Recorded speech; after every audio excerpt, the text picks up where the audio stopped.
and they underestimate the value of what they may gain by giving that up. Who am I? I have been an advocate for 16 years.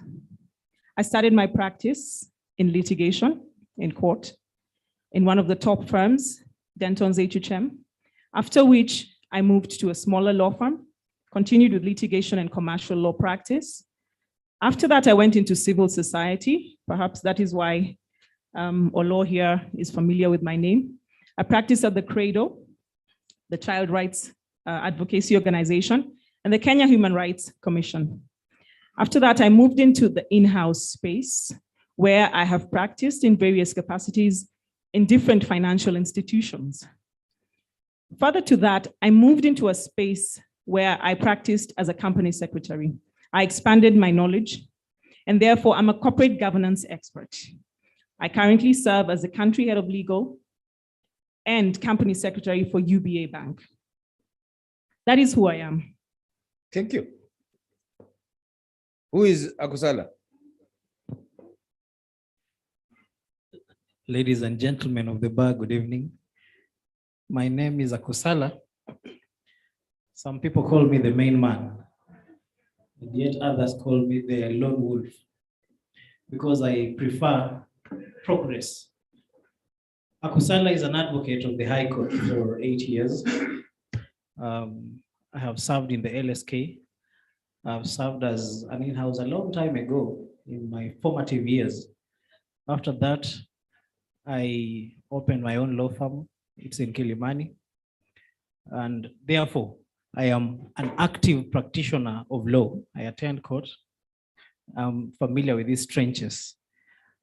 I've served in the LSK. I started in 2016, 2018 as a member of the PIL committee, where we did tremendous progress. Later on, I was elevated to the position of counsel. I served as council member between 2018 and 2020, where I was convener of PIL committee. I was also convener of the media committee, which was to assist LSK be more visible with tremendous success. I also served as a member of the devolution committee, where we initiated the distribution of funds to the branches. I also served as a member of the staff and finance committee, where we were interrogating the budget, expenditure, and also staff affairs. I've served in LSK through and through.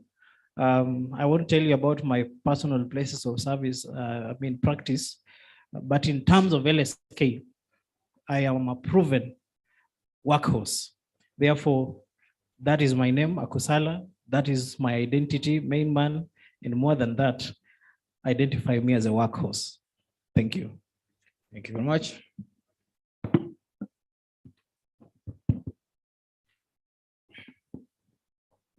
Good evening, colleagues. My names are David Mungeri, admitted at the bar on the 13th of September 2001, doing 21 years in practice. Started practicing in the firm of Maraga and Company Advocates, then moved on to Omasa Mungeri and Company Advocates, currently Mungeri and Company Advocates. I have previously served as the chair of Rift Valley Law Society for 2 terms,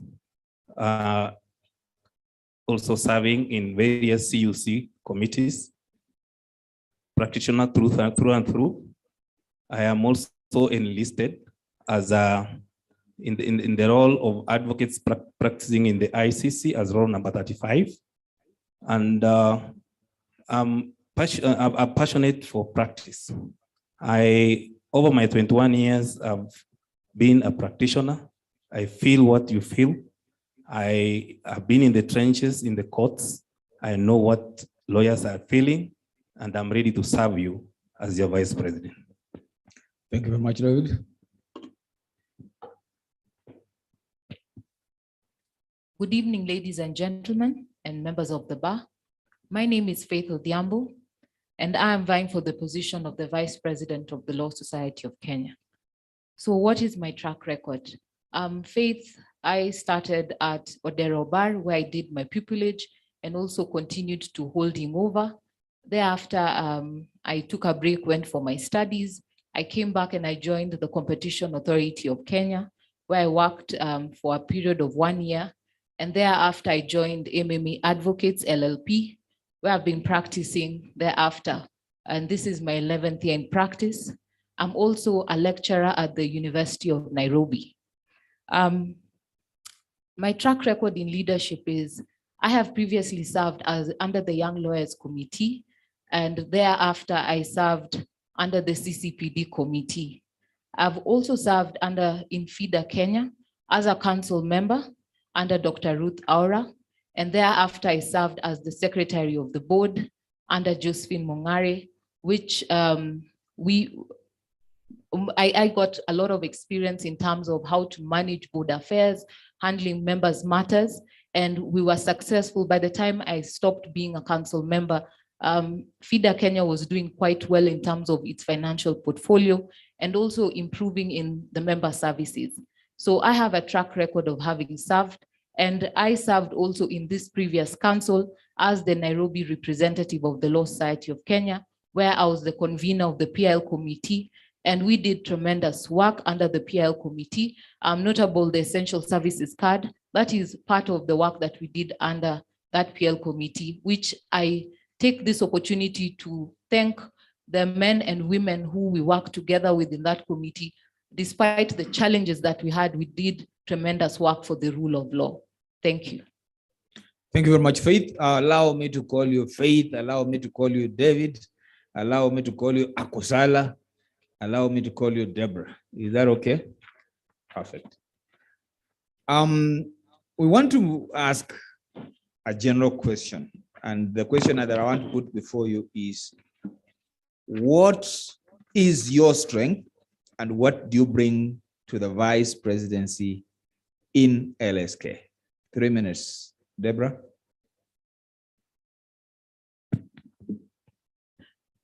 Thank you.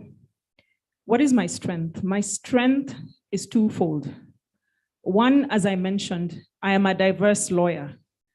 What Jackie, speaking before us, called a hybrid lawyer. So I have a bird's eye view of all practice matters, having worked in litigation, commercial law, in-house, as well as civil society. So I have that broad spectrum experience and I'm diverse. That's the first thing that I bring to the table. Secondly, I bring the experience of corporate governance, which in my view is what the LSK needs right now. We have had a 2-year tumultuous period, and I believe that corporate governance is at the heart of the solution to that problem. That is what I bring. I don't say it because it's a good to have, as most of the other candidates will. I say it because that's what I have done, and that is what I practice in the last few years. Okay, thank you for that. Akusala.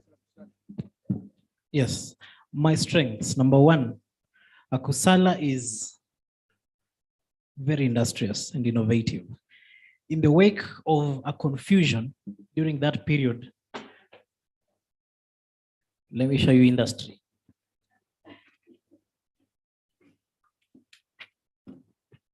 Don't worry, Felix here will help me so that we save on time. We've seen the industry already.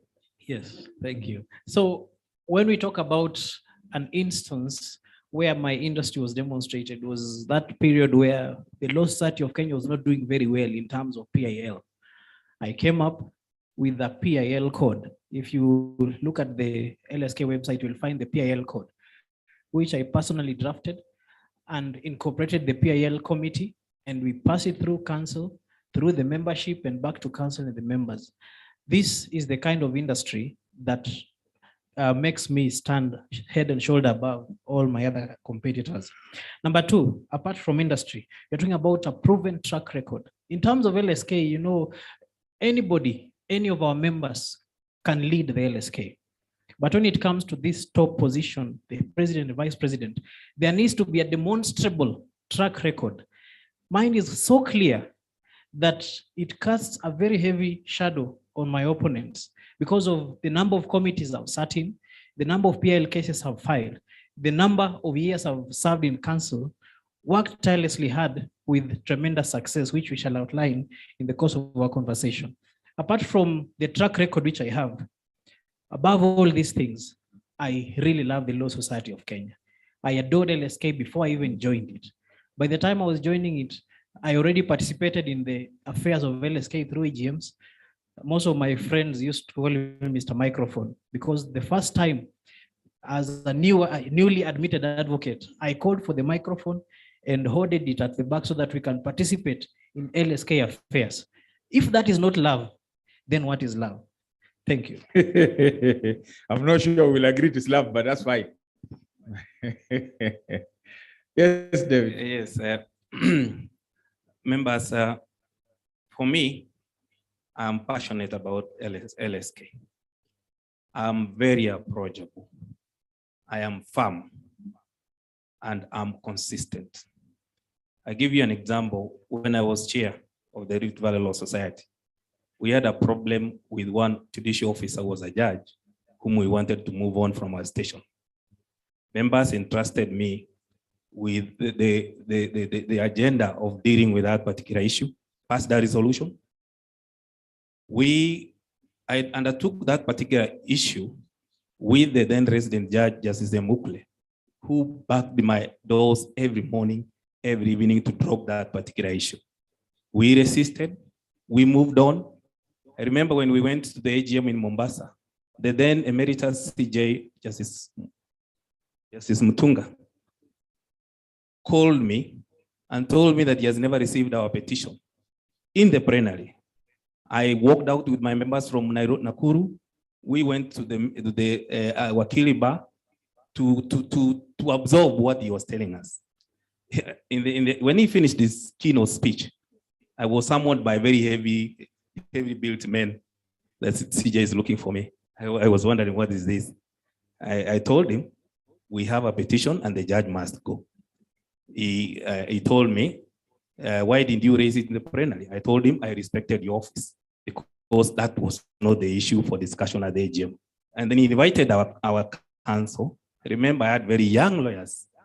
2 of us were elderly, 15 years.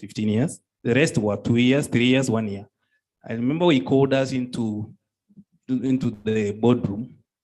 When he saw the young men seated there, he was asking us, when were you admitted? Who are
the American people together.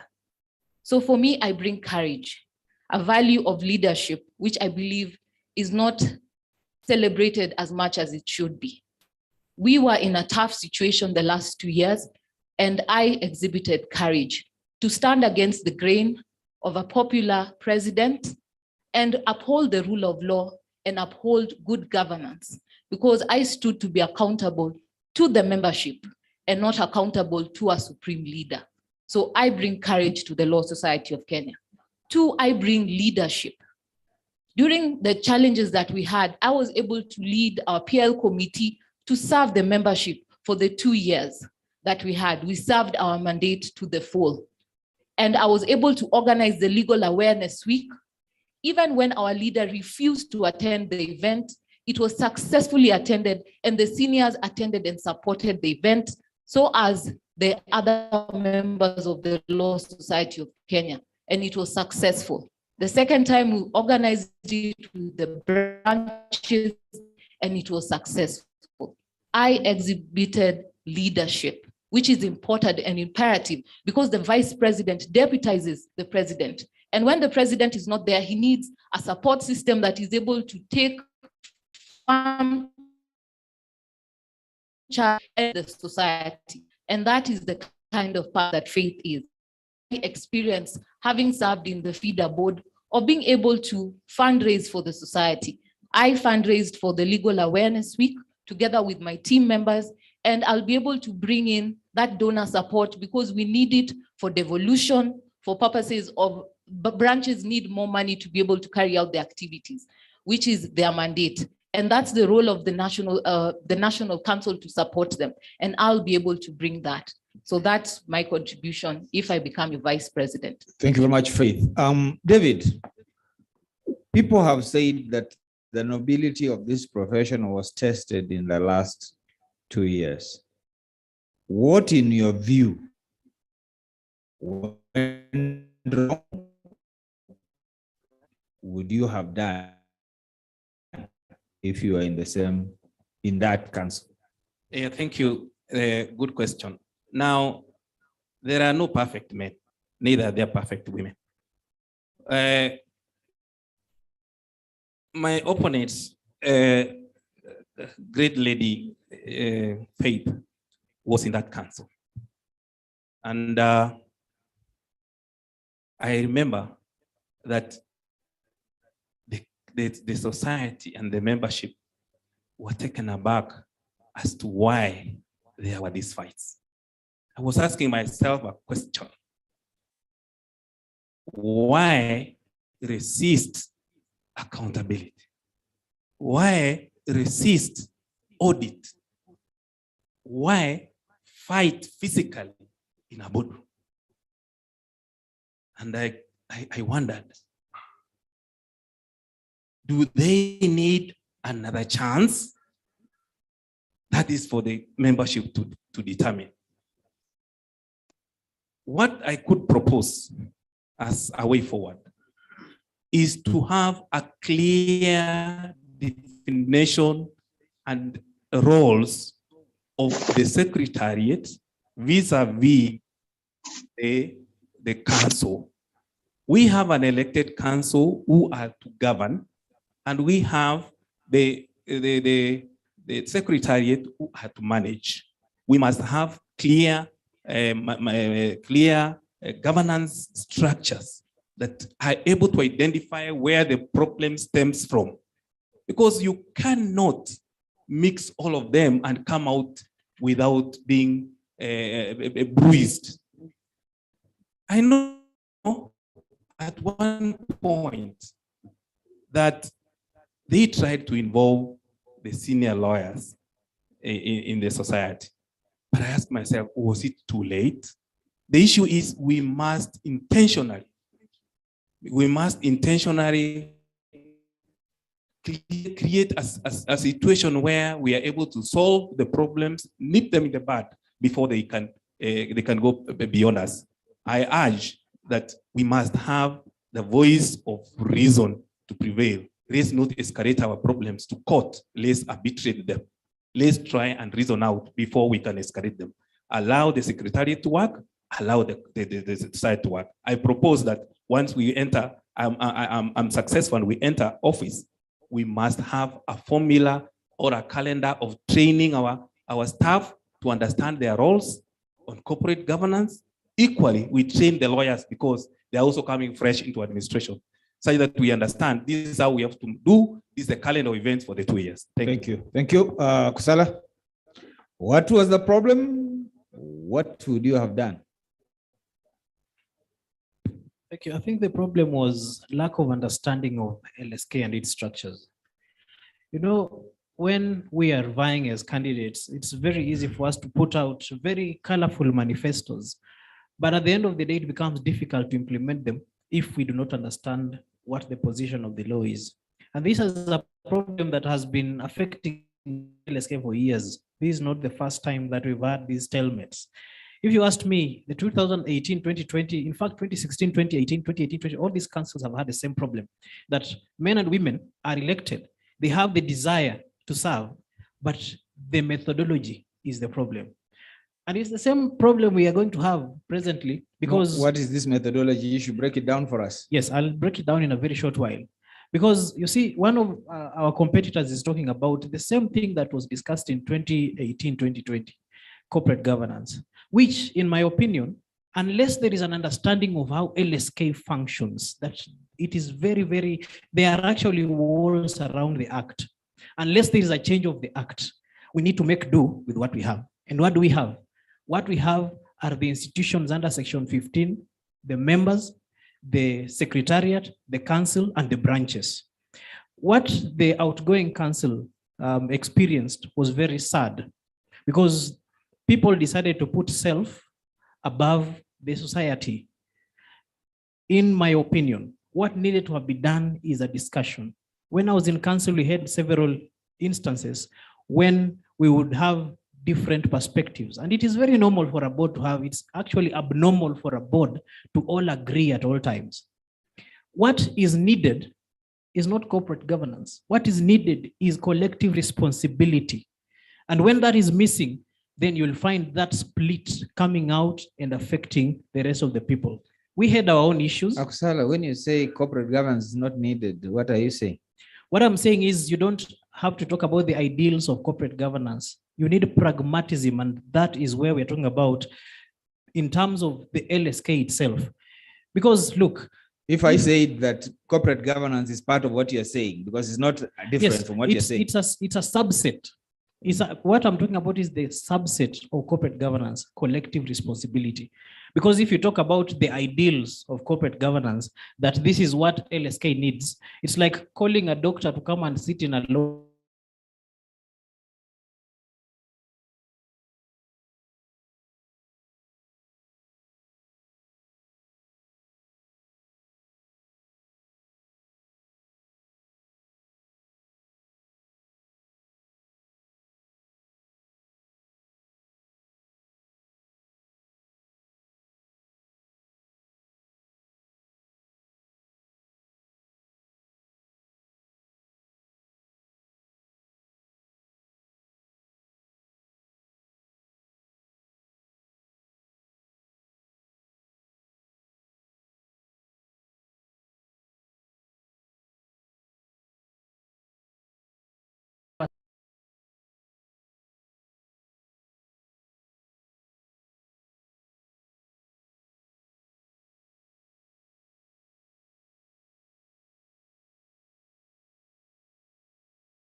So you cannot say that we cannot talk about ideals of corporate governance when you go ahead and speak about responsibility.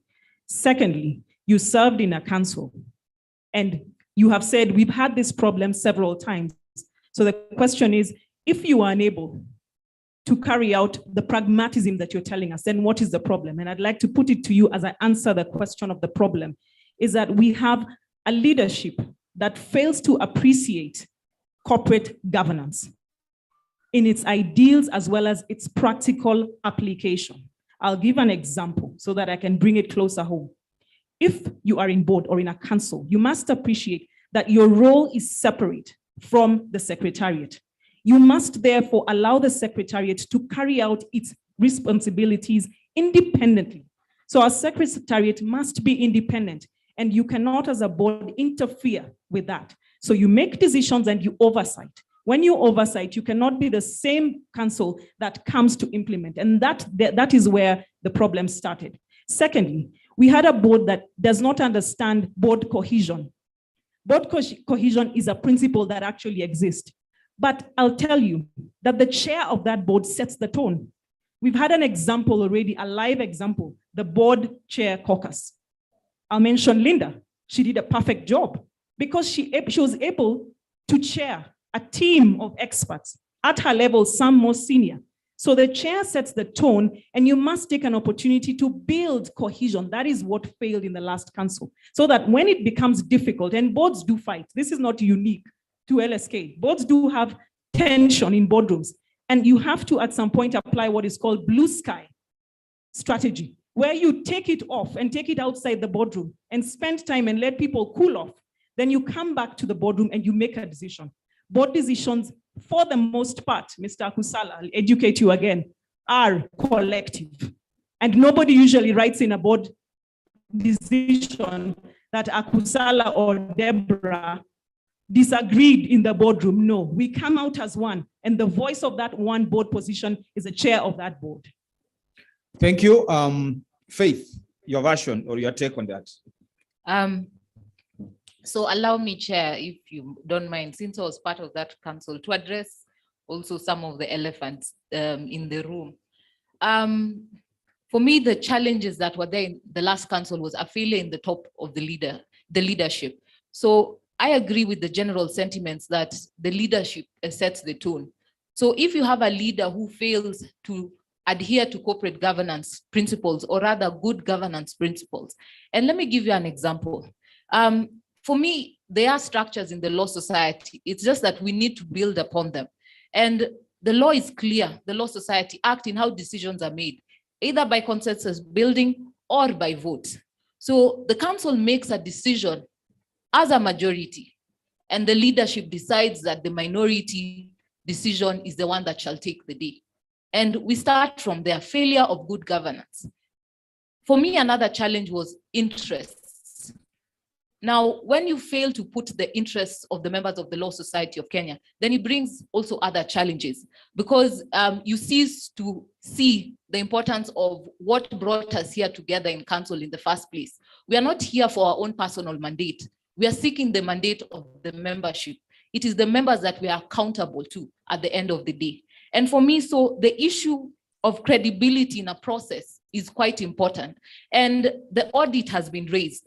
And let it be clear for the record, I stated this during the Mombasa debate, but for lack of, to ensure that there is no iota of doubt on what was our position, the council voted for our audit to be done, but we followed due process. We followed good governance.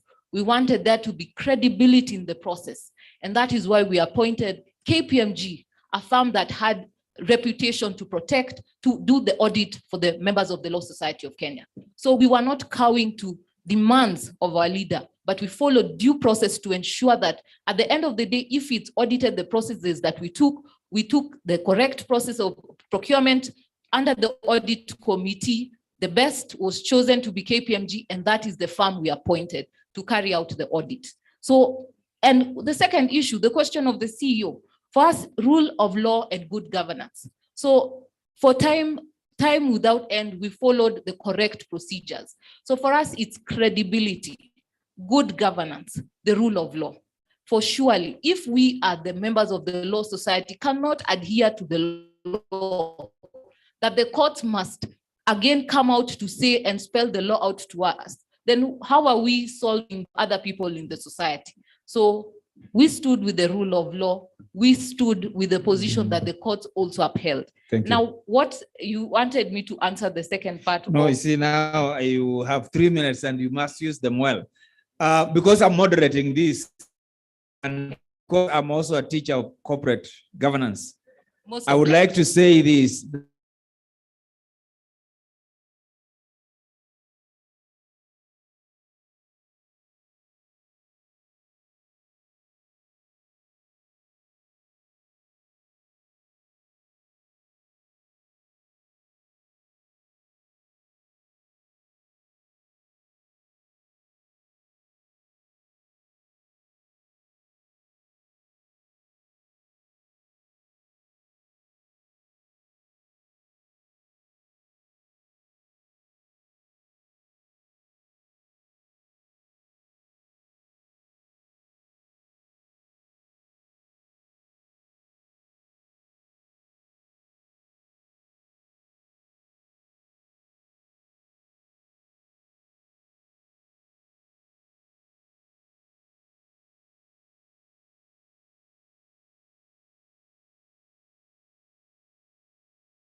Thank you, Mwalimu Martinolo.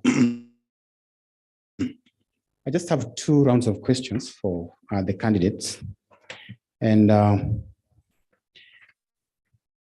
for me, I would like the candidates just to tell me or to tell the members, both within the auditorium and members listening, whoever of you who is going to be elected on the 10th of this month would be coming in and would be heading the staff welfare committee. There is a committee like that in council. But you are coming in to be in charge of welfare of staff who are really demoralized. Times without number last year and the year before, our staff went unpaid. All right. Times without number, I'm told for the last 2 years, our staff didn't have insurance, medical insurance, so that they had to cough money from their pockets to pay for insurance costs, other medical bills. Some of them had to pay money from their pockets to pay for CCPD programs. Not because we didn't have money. We also have situations where individual members have had to keep the secretariat afloat by paying money for our internet costs. Please tell us, if you get elected, 1, how you are going to deal with these problems, and more importantly, how to raise the staff morale at the secretariat. I would request David, please, to go first. Thank you. Now, the staffs at Gitanga Road, help is coming. Help is coming because I have served members and I have served staff who serve lawyers in the Rift Valley. Now, number 1, I agree that the trickle-down effects of what happened was the suffering of our staff. I was discussing with a friend, and we were saying, over the years, for the 21 years I've practiced, I have never seen in our budget or in our audit where there is expenditure for training of our staff. This staff, for us to work and get efficient service from our staff, 1, we must audit the number of staff we have, whether they are meeting the amount of work that we are giving them. We must evaluate whether they have the training to the various areas they are employed and serving. And I would encourage that we have regular staff evaluation, training, and see whether they have the potential to continue. Those ones who cannot continue, then we can tell them, okay, we are sorry. But at the same time, we also need to know if they are not enough, we need to up the number. Say that we are now 20,000+ lawyers.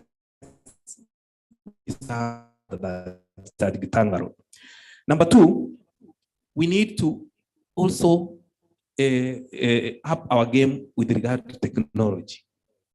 We have to install proper technology for them to communicate to us. We write emails now and again, we don't receive responses. We need to evaluate as to whether what we have there, is it sufficient? Because we have to also help our staff.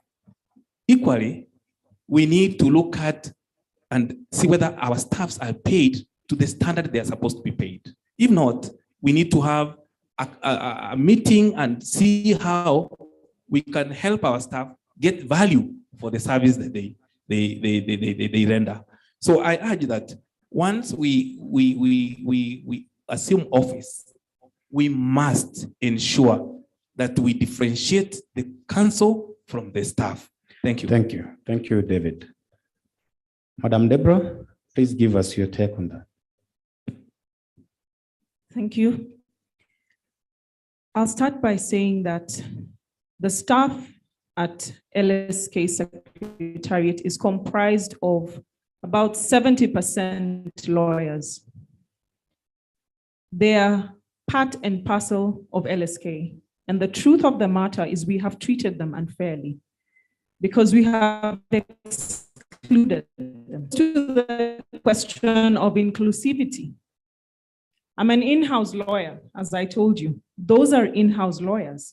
Unfortunately, because of the divisive nature or because we've excluded in-house lawyers, I'm glad the JSC candidate spoke about that. We have excluded them and therefore we are not treating them fairly. That's the beginning of the problem. So that when we go there as lawyers, we feel like we are better than them. No, we should be inclusive. We should include them and treat them fairly. That's the first thing. Secondly, what am I going to do? I will tell you as it is. I'm the candidate who I think I have visited that secretariat more than any of the others. I know them by name: Harold, Linda, Mary. I've engaged them. What are their challenges? One of them is capacity. So we must build their capacity. We have one IT guy. Did you know that? 20,000 members, one IT guy. He's overwhelmed. And that is why when he had the SGM, it was difficult for him to manage. So we are expecting so much of them, but we have failed to build them in terms of capacity. That's the first thing. That's the second thing. The third thing is that we must carry out, and I intend to do this, carry out training for them to build capacity and also team building. We must be involved with them. We must treat them as one of us. Get into a football tournament where we engage at a level where it's not master-servant, because that is how we've been treating them, so that we engage together and bond in a session outside of Gitanga Road. Gitanga Road has so many demons that we need to exorcise. We need to exorcise that place. So we go into a space which is outside so that they can have a time to release what has come from the previous harms that they have faced. That is what I intend to do. Thank you, Deborah. Faith, please give us your take. For me, the staff at the Law Society of Kenya are people who I'd say are part of family, because the last 2 years we spent trying to reassure them to try and serve members as best as possible and would protect them. And that's why I've always been at the forefront to fight for the staff and to ensure they're protected despite the challenges that we had. And I think that's one of the memes that has gone round, because I was the first point of call when the staff were under what was called the reign of terror. I came to their aid during that time. And for me, what I would want to do is, I know some of the challenges we have at the Law Society. The members at the Law Society of Kenya, they are understaffed. And so we need to recruit. And that's a bill that the members will have to agree to bear. Because if we want better services, then we must be able to also bear that other burden of getting more staff members. Another issue for me is, even if you look at the programs, apart from even Mr. Karani, who deals with IT as being the only person, we have program officers who are dabbling in 3 or 4, 5 programs. My able, I call her my assistant under PIL, Wangari. She was dabbling in also so many other committees, and yet she's the same person that's supposed to help track how many PIL matters have been filed, coordinate to ensure that who has done what, and appraise and update the council at the same time. And there was too much work. And so for me, there's a lot that we need to do to upgrade and also support our staff members. There's a team building that is supposed to be between the council and the staff members. And for me, I think that is going to be very important to set the tone, because the staff I know are scared, particularly after the kind of leadership they went through. And so it's important to sit with the staff and the new council to reassure them of our support as long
Thanks. Mr. Kosala, please give us your take on that. I think it is a matter of public notoriety that we have had challenges in the last 2 years in terms of administration. Our members of staff at the Secretariat, all factors taken in consideration, save for that period when there was a challenge in terms of their payment, are highly motivated. As I served in council 2018-2020, we had several retreats and trainings with the members of staff, between council and members of staff, and sometimes the members of staff themselves. So it is not a new thing. It just needs to be implemented. Indeed, one of the reasons why they did not have it the last 2 years, perhaps is because of those challenges. And also, we have to be alive to the fact that there was COVID that prevented a lot of things from happening. But previously, there have been trainings. When you talk about career development, you know, our members of staff usually are sponsored, just as my colleague has averred. Now, how is it possible to be able to get the best out of the Secretariat? Number one, before we left council, we left a very robust Secretariat in terms of directorates. Under Section 28 of the Act, the directorates are supposed to be the governing bodies around the members of staff, so that you get the optimum out of what we already have. Because the solution of hiring, when we cannot properly audit how best can they serve, that is already a problem. We're just seeking to spend money without finding if what we have is a solution. Before we left, it was easy. Actually, members would call LSK and they would be told for Secretariat, for finance accounts, dial 1. For CPD, dial 2. So that it is easier to get to proper services. But unfortunately, due to those challenges that we have referred to, their services are not paid for the telephone call.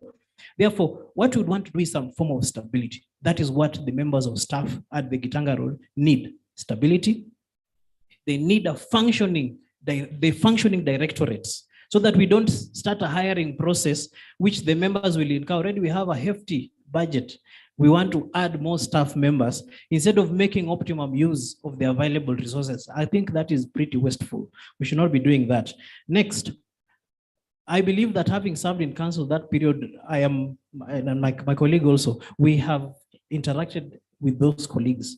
What they need is that ability to work, the environment. Sometimes members of staff would not refuse to work for LSK because of anything, but because of that stability that LSK gives. They are on a permanent and pensionable.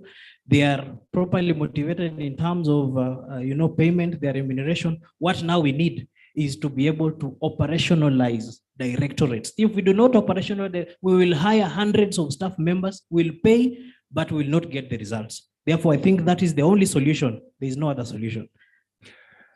Thank you so much, candidates. My final question, which I would request that you take, you also give your final remarks, is this. As Vice President of the Law Society of Kenya, and the society, in light of the society's role in matters of rule of law, please give us your view in terms of your role, what role you are going to play in terms of advancement of rule of law to enable LSK achieve its mandate under Section 4 of the Act. And for this, I would ask Mr. David to go first. And please, thank you, combine it with your final remarks. Thank you so much. So you'll have 4 minutes for that. Thank you so much. Now, under Section 4 of the LSK Act, the council is required to ensure that there is checks and balances with regard to the executive actions. I must admit that President Harvey and the council were robust in the defense of the rule of law. The cases they filed, public interest litigations they filed that were earmarked or endeared towards protection of the rule of law. As your Vice President, I will ensure that that is continued and improved. There are many areas that we need to to take action, to file cases. It's now an election year. We need to ensure that particular legislation that is done does not interfere with our privileges provided in the Constitution. Now, with regard to the issue of rule of law, that is one of my points in my manifesto and agenda. Because without proper functioning a secretariat, we will not have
and responding to our members' concerns with regard to account. We need to strengthen the internal audit and also ensure that the external audit that we privilege with our audit is acceptable to our members. Finally, we need to ensure that we have respect among our members. That has really been eroded. We need to ensure that as our training envisages, that's the training I received as a young lawyer, is that respect your senior will respect you in return. That we must dig back.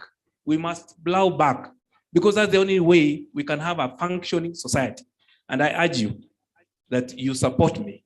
I am a living example of how to live with young lawyers. I've worked with them in the council in Nakuru. We achieved a lot. We did all the events and activities that are required. Young lawyers must also be brought on board. We must work with them in this journey, because as a leader, you must have a succession plan such that we can have our young lawyers develop their skills of leadership and join the fray, because we are expanding. I urge you to support me. David Mungeri is my name. Experience goes, and I know with me, you are safe. Thanks very much, David. Madam Faith, please go next. So with regard to section 4 on matters on advancement of the rule of law, what I would tell my members is that if elected as your vice president, I will push and continue the work that we did under the Public Interest Litigation Committee. And more so, I would like to push for a PIL fund. Now, it is provided under the PIL code, but with the experience that I garnered having worked, served as a board member in FIDA Kenya, I'd want to bring on board the NGOs that we work together to build that fund. Let's have a fund for the public interest litigation so that we're able to be at the forefront to file matters to uphold the rule of law. Further, I would want to devolve the PIL committee, that branches and chapters are able to also take up PIL matters and be at the forefront.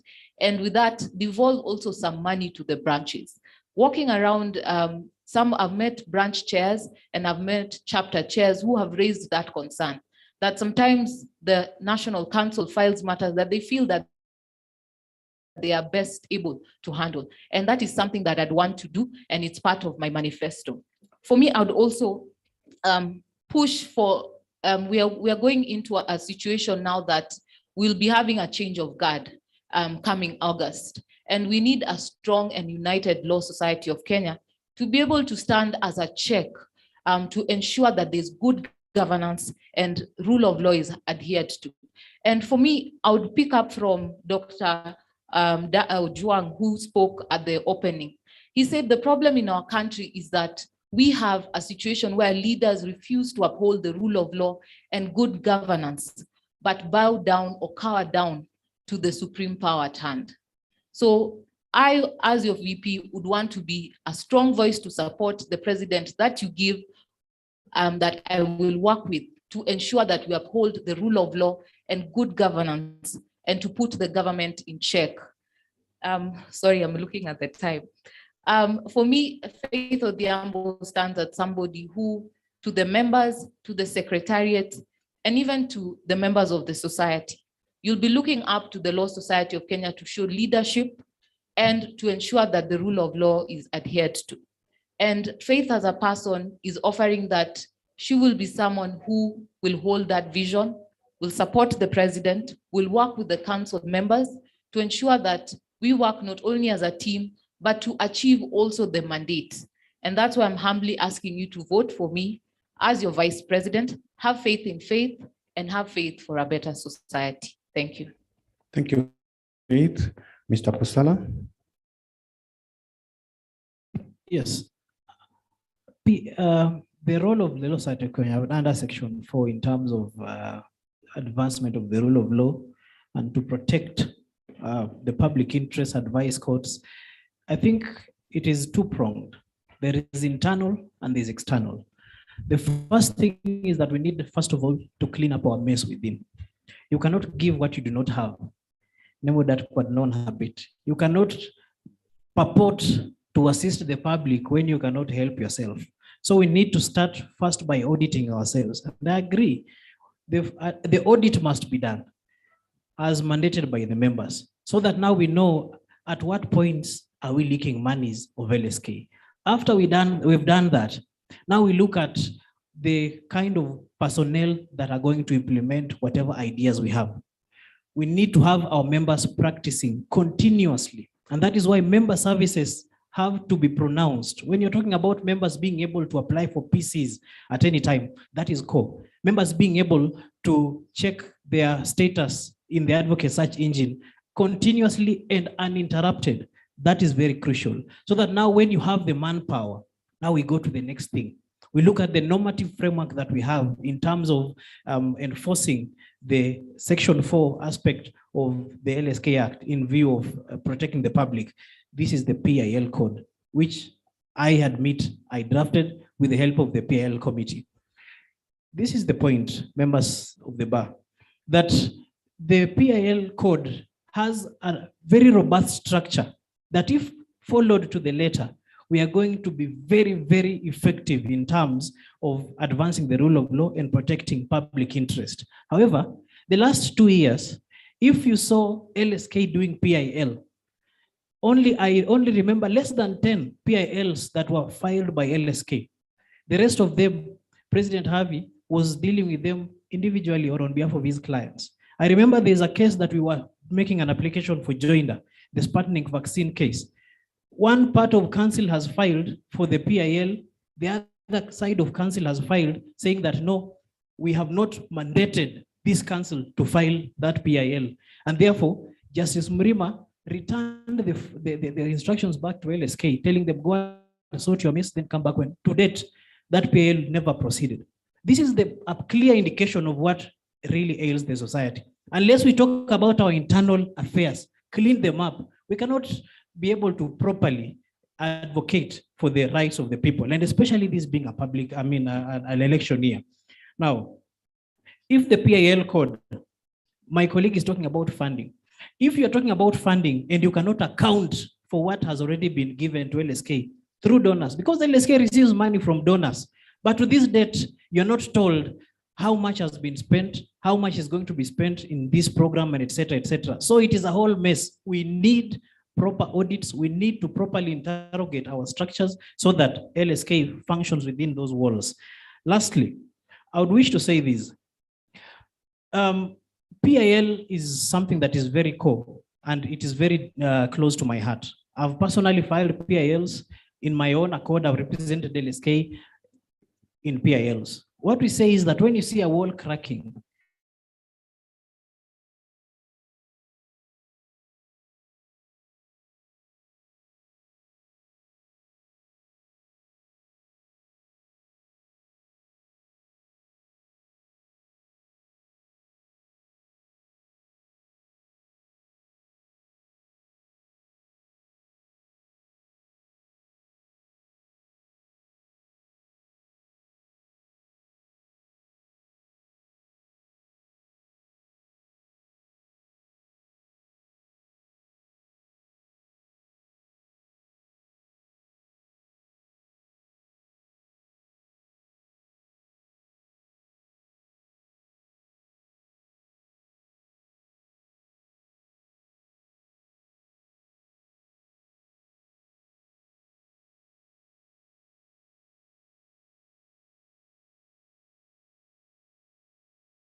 Reform Committee. We must embolden these committees. Yes, we have had situations where we actually have the cases, and yes, I admit we had some good cases in the last council. However, we must think beyond that. It should not be for individual gain. We must look beyond. For instance, we have a law reform committee. Do we have a drafter in LSK?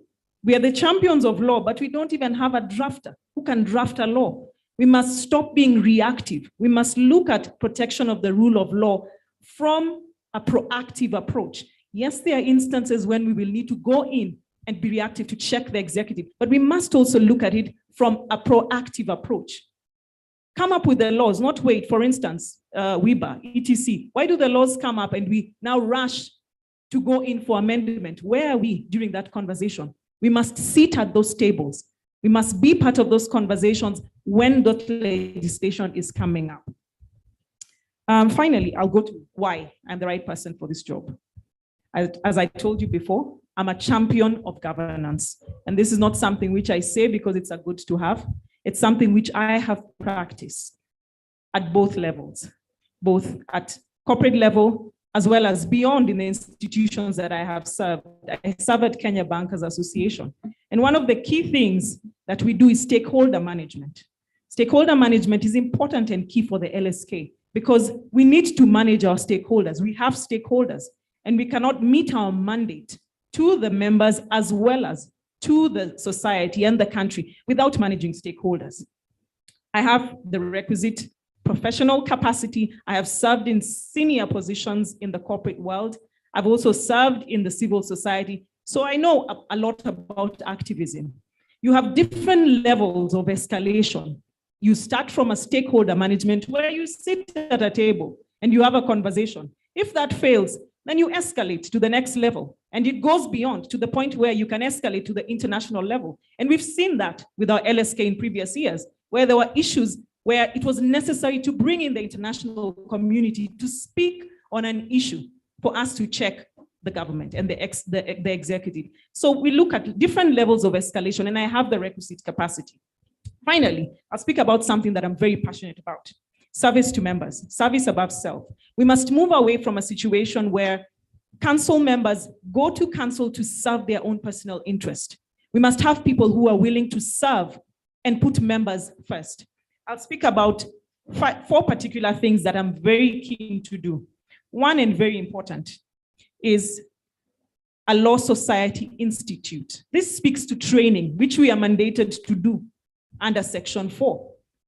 We need to train our members, but we also need to train the public. We have been in existence from 1948. There are societies, professional societies like ISPAC, which are older than us, but we don't have a center of excellence. I urge you members to support that we must have a Law Society of Kenya Institute. We have the brains and we have the capacity.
Mr. Oyo Daktari, we are most grateful for your Dr. question.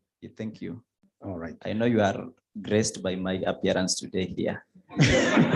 More than happy Can to only have you imagine here. it. In fact, we wish you came earlier. Yes. Next time I'll talk to my handlers to get me here earlier. Thank you. We'll ask Ochibaba to do that. We know how he relates with you. From the middle row, anyone with a question? None. So we only have 2 questions. So kindly, thank you. My brother, let me help in one. These are candidates, and they have every right to disagree because they are all looking for one seat. It is highly unlikely that the 4 of them will find themselves in the council because we will only vote for one. So they can disagree for what it takes. Now I've helped you to answer that question. Now you can now answer the other one. But the point you're making is, how do we handle disagreements? Which is not just about you, because that's where we landed in. Everywhere, including in a marriage, there are disagreements, but marriages still work. The other councils used to have disagreements, but they still worked and finished their terms. It's not like this other one that the courts had to help us to send them home. So please understand that everywhere you go, there will be, but how will you handle it? Faith, please. In a minute. Both questions? Yeah, but in a minute. Just take it in a minute. I helped you to first sort out the first one. Okay, but you still raised that question. So with regards to disagreements in council, for me, it's consensus building. For me, I believe decisions are made even before you get to the boardroom. And I think we should ensure that you build consensus rather than voting, because it brings antagonism. So rather than vote, build consensus first, understand each other's point of view so that you come into a sort of an understanding. That's on the first question. With regards to the role of the VP and the other council members, yes, the VP's role is not written in statute. It's only to deputize the president. However, by tradition, the VP also takes over the Staff and Finance Committee, and also by virtue of the previous vice president, welfare became also another imperative angle of the role of the vice president. And for me, I think it's quite important, because we have a challenge where the president may get so lost in enforcing the rule of law and other national mandate, and forget about the important cracks, service to the members. And the VP can be that support by offering member services, ensuring welfare. How do members feel in touch with their society unless the society is offering you solutions? Young lawyers want a medical cover. They want a last expense cover. And that's part of my manifesto. Members want to feel in touch with their society. And how do you do that if you don't have practical solutions for them? Ensure that practice is protected. Nail it in a minute. Yes, practice is protected. So these are important for the members of the Law Society to feel attached to the Law Society other than their PC at the end of every year. So they need to feel that connection, and you need to give that service. And that's why I think the vice president's role, apart from deputizing the president, is quite important, because the vice president can put those 2 and 2. And the other thing was staff and finance. For me is, I would put in good governance principles, because we need that accountability and transparency so members know how their money is used, where is the money, who is using it, and how. And members then will be able to be comfortable, will be able to move forward once we table to the members where all their money is kept, how it's invested, and then we put into place structures to ensure accountability and transparency. And thank you very much. Thank you. I know you can go on and on, but you have a minute. So please, David, a minute. Thank you. Thank you. Now, there is no monopoly of knowledge or ideas that you can say it's only the president who can manage. But because we have to have that particular level of roles, as my colleague has said, it's principally to deputize. As a deputy, you must be firm. You must ensure that what is being done and implemented is within the law, the constitution. You must advise the president where it's necessary, deputize when he's absent, be a voice of reason and cohesion in the council. I'm shocked that my colleague, having served in the council, is is so particular and passionate about how to manage, how to do corporate, governance. And yet they have tried, they were not able. The same with my colleague, Mr. Kusala. They were there 2 years ago. All these fine things they are talking about, the secretary, they were there, they did not implement, and we degenerated. We need fresh minds that can be able to implement these things, and we move forward. Because the council is there for all of us. We have to grow the council. Thank you, David. Thank you, David. Yes, Kusala. Yes, I'll just take it up from where my colleague has left. What he has not told you is that he has been in LSK for 21 years. Unlike us who are just coming in and trying to bring some degree of vibrance, it is in the sunset of the practice that he's now coming to buy. No, to be fair to him, he has been in the branch leadership. Yes. Yeah. And the branch leadership, if you ask, that tenure was colorless. Because if you ask, what did these people do when they were in council? Like myself, I will give a whole day's CPD. Okay, but we are not doing that for respond to now. these questions. Now, my time starts running. How are we going to work together if we cannot agree? Indeed, it is true what Senior Olo has posited, that we have different methodologies. And why is that so? One has come from the moon trying to sort the issues of the earth, and therefore she does not understand what happens down here in the earth. Therefore, you can't blame her for those ideas. Myself, being a very pragmatic, involved member of LSK, I have those solutions because I know they are practical. Another one, one by one, another one has been right in the middle of those fights. Therefore, she's trying to sanitize what they did. But you see, this is all about accountability. Someone saying that, yes, we took part in this problem, we are sorry, But anyway, how is this difference in ideas going to help us? It is abnormal for a board to always agree.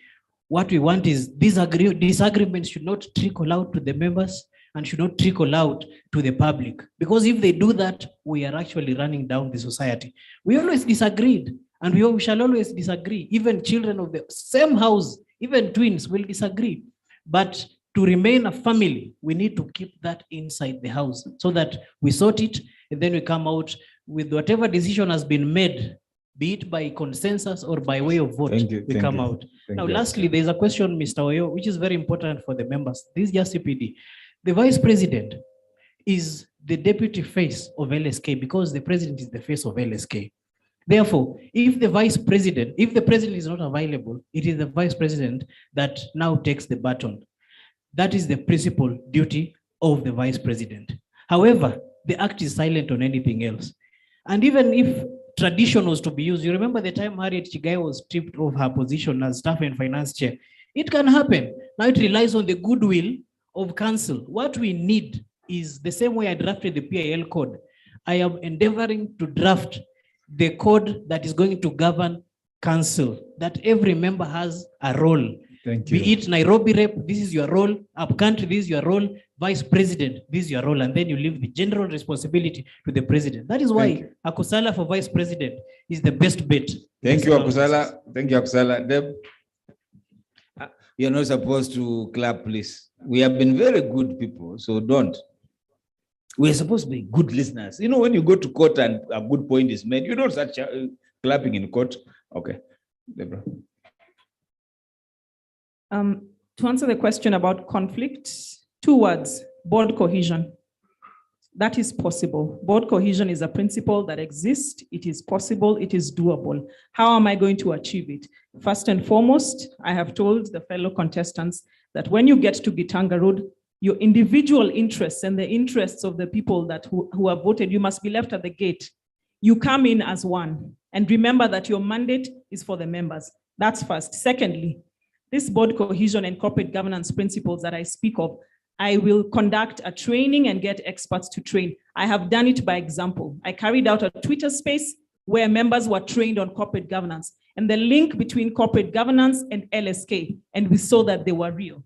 Finally, the LSK Act needs to be reviewed. There have been several attempts to do this, and it has not worked. Every council comes and shelves it, another one comes and promotes. To answer your question, Oyo, yes, I'm talking to you, Oyo. Please pay attention. You asked the question. The LSK Act must be reviewed. You must be a good listener also.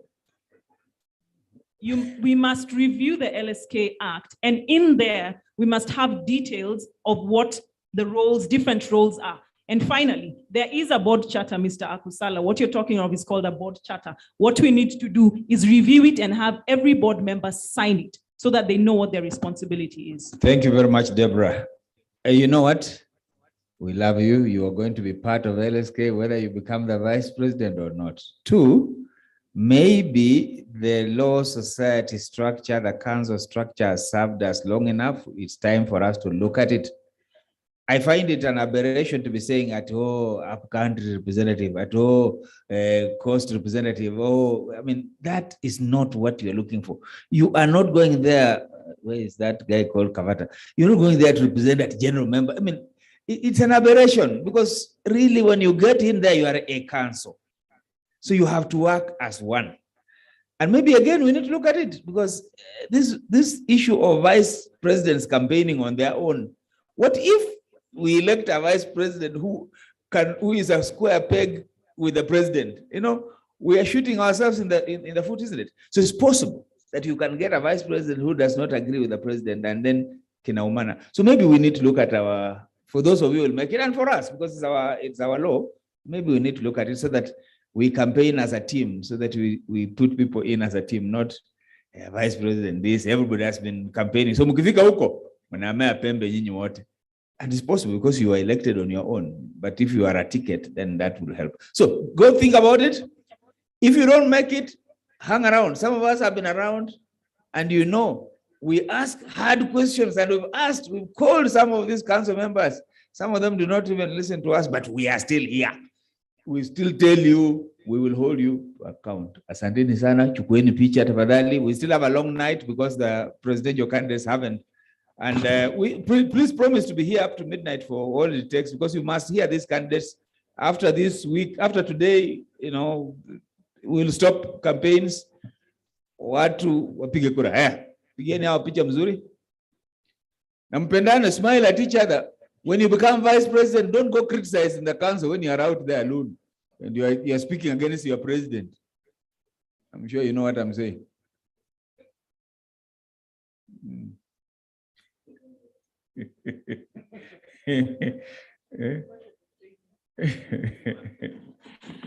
Thank you so much.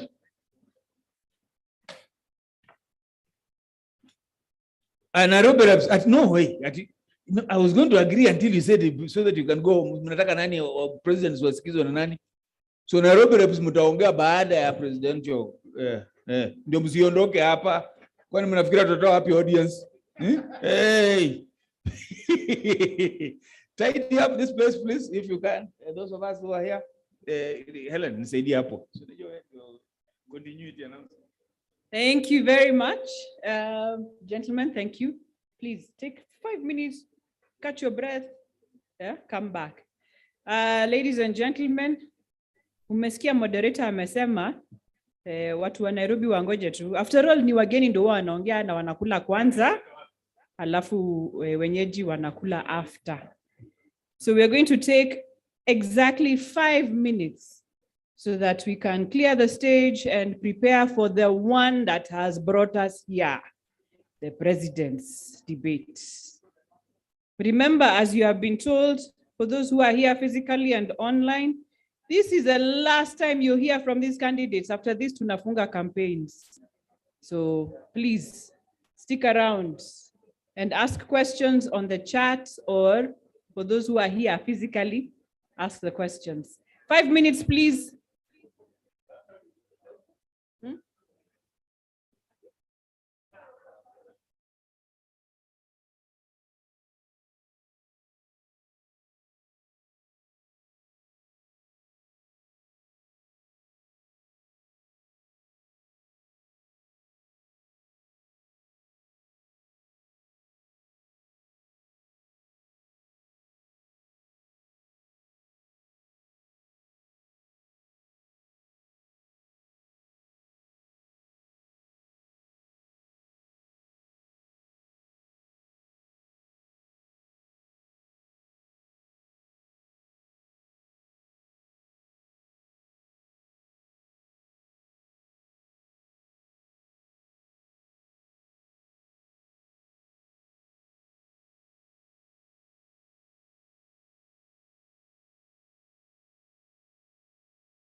I don't think I have a choice.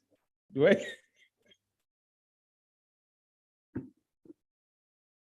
Caro, are you okay? Relax. Can I be sure that all the candidates are okay?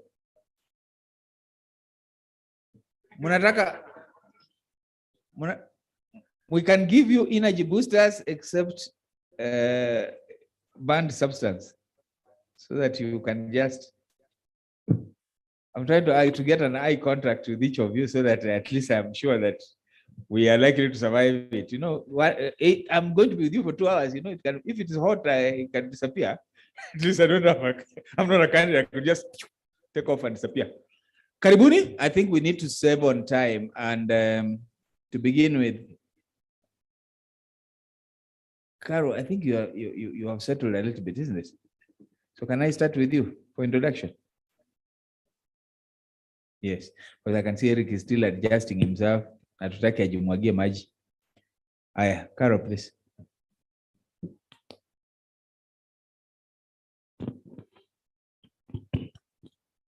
Thank you, Senior. My name is Caroline Kamende Daudi.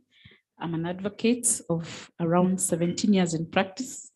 I practice in the name and style of Kamende DC and Company Advocates. I have served the Law Society in several capacities. I've served as a Nairobi representative between 2018 to 2020. I have also served as the Vice President between 2020 and 2022. What do I want to bring on board? First, my scorecard and experience in matters leadership and in matters practice speak for themselves. I have a flyer that says the things that I've done for the Law Society. I was the first person to come up with the policy, sexual harassment and anti-bullying policy to protect and ensure that there's conducive work environment for all the advocates, both male and female. I came up with free toll lines to ensure that advocates in distress can reach out to the Law Society at any time. For a long time, my number was the free toll line. Those lines have been cascaded from the national office and also to their branches. During COVID, I came up with care packages to reach out to advocates who needed assistance from the Law Society. We had just admitted 834 advocates that week that COVID struck. During the COVID, I sat in the National Council on Administration of Justice. We ensured that the Chief Justice partially opened the introduction is shorter because we will still come back to the next and you'll talk about that. The introduction is just a short one so that we do the round first. All right, you didn't say the extent to which we should introduce ourselves. A minute for introduction and then we'll come back and you'll get it. Very well then. I bring to the Law Society experience, having been in the Law Society of Kenya Council for 4 years. I also bring international experience in litigation, having practiced both domestically and internationally in the International Criminal Tribunal for Rwanda. Thank you. Thank you. Yeah. Next. You can share. Good evening, friends and colleagues. My name is Omwanza Ombati, and I'm often asked why throw your hat in the ring. Because number one, I am cool, calm, and collected. But if you need fire in the belly, I'm that president who will breathe fire. And I'm inspired by the speech of President Theodore Roosevelt, who says, the man in the arena. The man in the arena is the man who throws his hat to the ring for a worthy cause, and not the critic who criticizes those who stumble in terms of battle. I'm hopeful that you will consider me as your candidate and the most qualified, because I present the clearest vision towards solving the issues for the Law Society. And I'll be convincing you in course of this debate that my competitors who have listened for the last couple of weeks have a period of 28 years that they've served in the society, and I've not had them offer any solution that is new for the 2 years that they seek to serve you. Thank you. Thank you. Thank you for the intro. Just use that, but there's also a sanitizer if you don't mind sharing. Thank you. my good friend, Mr. Olo. Ladies and gentlemen, good evening. My name is Ngetich Kipkoech Bernard. I have been practicing for the last 14 years. I have served the Law Society of Kenya as a branch official, 1 year as council member, 2 years as vice chair, and 2 years as the chair of the Rift Valley Law Society. I have equally served the Law Society of Kenya at the national level for 4 years as an up-country representative. I present to you a candidate who has a track record which I would be sharing. I present to you the youngest of all the candidates, but the most experienced. 5 years at the branch level, 4 years at the national level. And like my friend here and classmates at the postgraduate level, Samson, I have 9 years experience at the branch level, 5 at the national level, 4. My clarion call is a sober society, and I am inviting the middle bar, the senior bar, and the junior bar to rally behind me. We build a sober society where opportunities are entrenched for all of us. Thank you. Thank you. I'm appealing that in this introduction, just concentrate on yourself first before we start finding out how, yeah, please. Thank you. Don't make it too hot at the beginning. Yes. My name is Matthew Nyabena. I bring to you 21 years of experience as an advocate in private practice. I bring to you the trust I was given by the people of Mombasa to head Mombasa Law Society, trust to lead the LSK Coast Branch, and I was privileged to be elected by my chairs, including my brother Eric, to be the LSK branch as caucus. The judge trusted us as the caucus to deliver LSK from the problem that it had. I believe that a leader does not separate. Any leader must bring people together, have a history of bringing people together, and as a symbol of unity. I look forward to listening to this debate. And my intention is to unify this society, drawing from the experience that I've done from Mombasa Law Society, the experience at the caucus. And it's an opportunity, ladies and gentlemen, today, as we debate, for us to see one thing. I am the senior most of my colleagues, and seniority counts, maturity counts, sobriety counts. I've had one of my brothers say, yes, admit that he has 0 years experience. If members want to entrust leadership to somebody who has 0 years experience, we should be very, very careful. As we deal with this and as we deliberate, I look forward to more interaction, but finally, I ask you to say this: united we stand, one team, one LSK. LSK must win on the 10th of March. Thank you, thank you. I think this one is going to be hotter. Thank you, moderator. Good evening, ladies and gentlemen. My name is Eric Theuri. I'm an advocate of 17 years in practice. I run my own law firm in Upper Hill.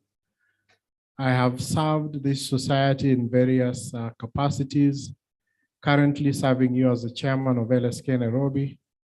Previously, I've served in council. I've also served in the Young Lawyers Committee during my formative years in the society. I've served in the Welfare Committee of the Law Society. I have served in the CPD Committee of the Law Society. I am also the vice chair of the Musol alumni, being a proud student of the Moi University. And so therefore, cumulatively, I bring a candidature that is seeped in experience, trying to resolve the issues surrounding members' welfare. I have been in office as a chairman. We have done a lot of things to sort out the challenges that practitioners face within Nairobi branch. And I believe that I have a track record that demonstrates clear leadership credentials. And I am asking you to trust in that service and in that leadership. Thank you very much, Eric. Omwanza. And of course, all of us, because the question I'm going to ask is for all of us. Would it be an understatement to say that currently the Law Society is in a crisis? If it is, what do you think you have that will take us to get out of the crisis? Well, that's a good question. I have had the opportunity to go throughout the country, and the underlying issue is actually the tumultuous time that we've had as the Law Society for the last 2 years. So it's true to say that we've had a difficult 2 years as the Law Society. However, this is the process of democracy. Sometimes you make a good choice, and sometimes you don't. I remember President Obama said that democracy is a process whereby it's not perfect. There's no perfect union. You try. Sometimes you make 2 steps forward and you make 1 step behind.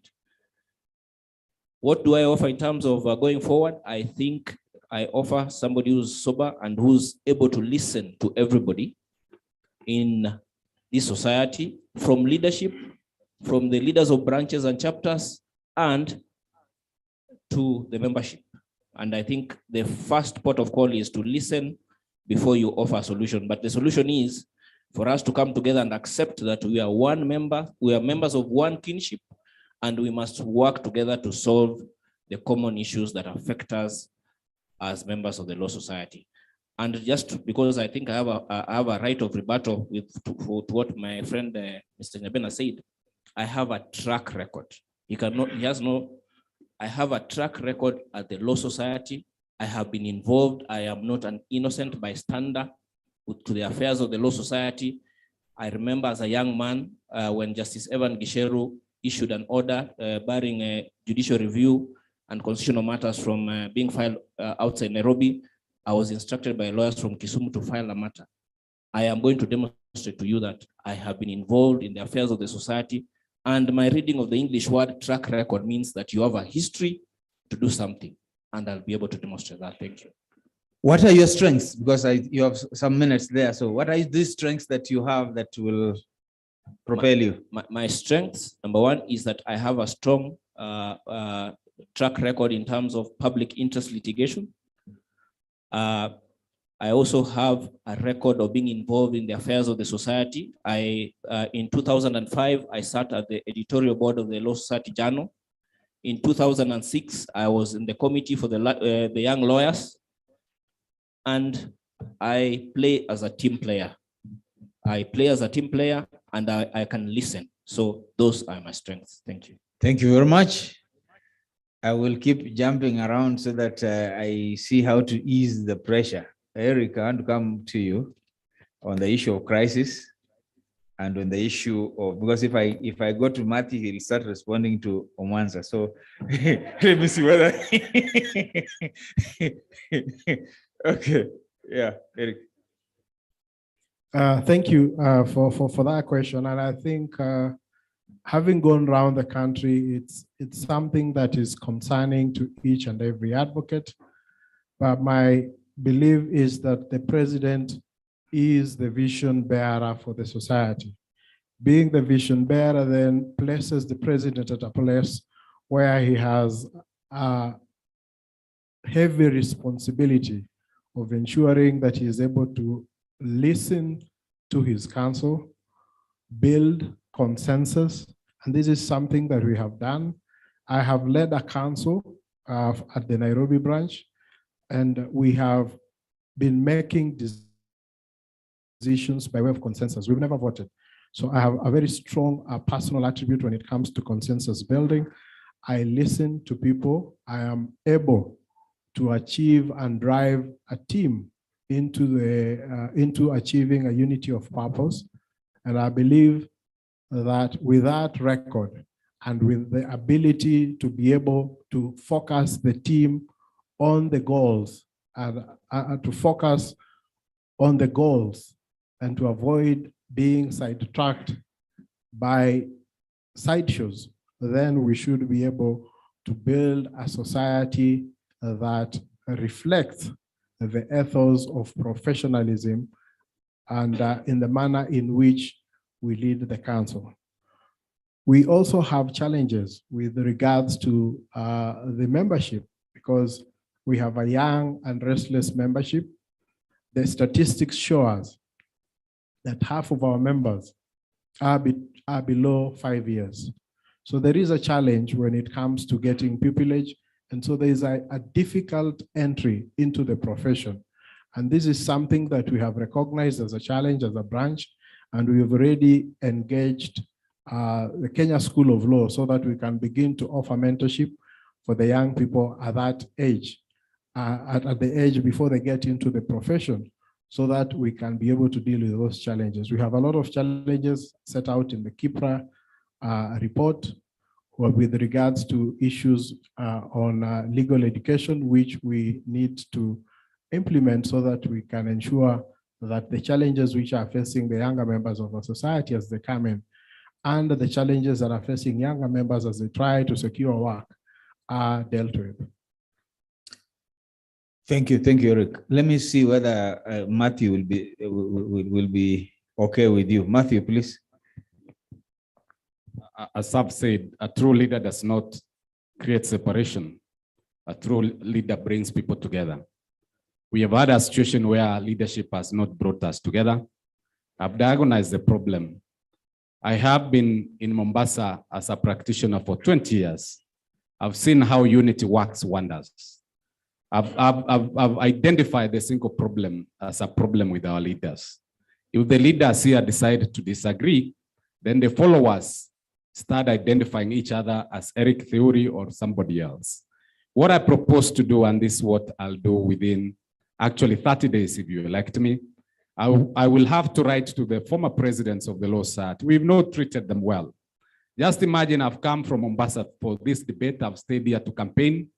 I will win, work for you for 2 years. And once I get out of office, people just abuse us. They say you have not done well.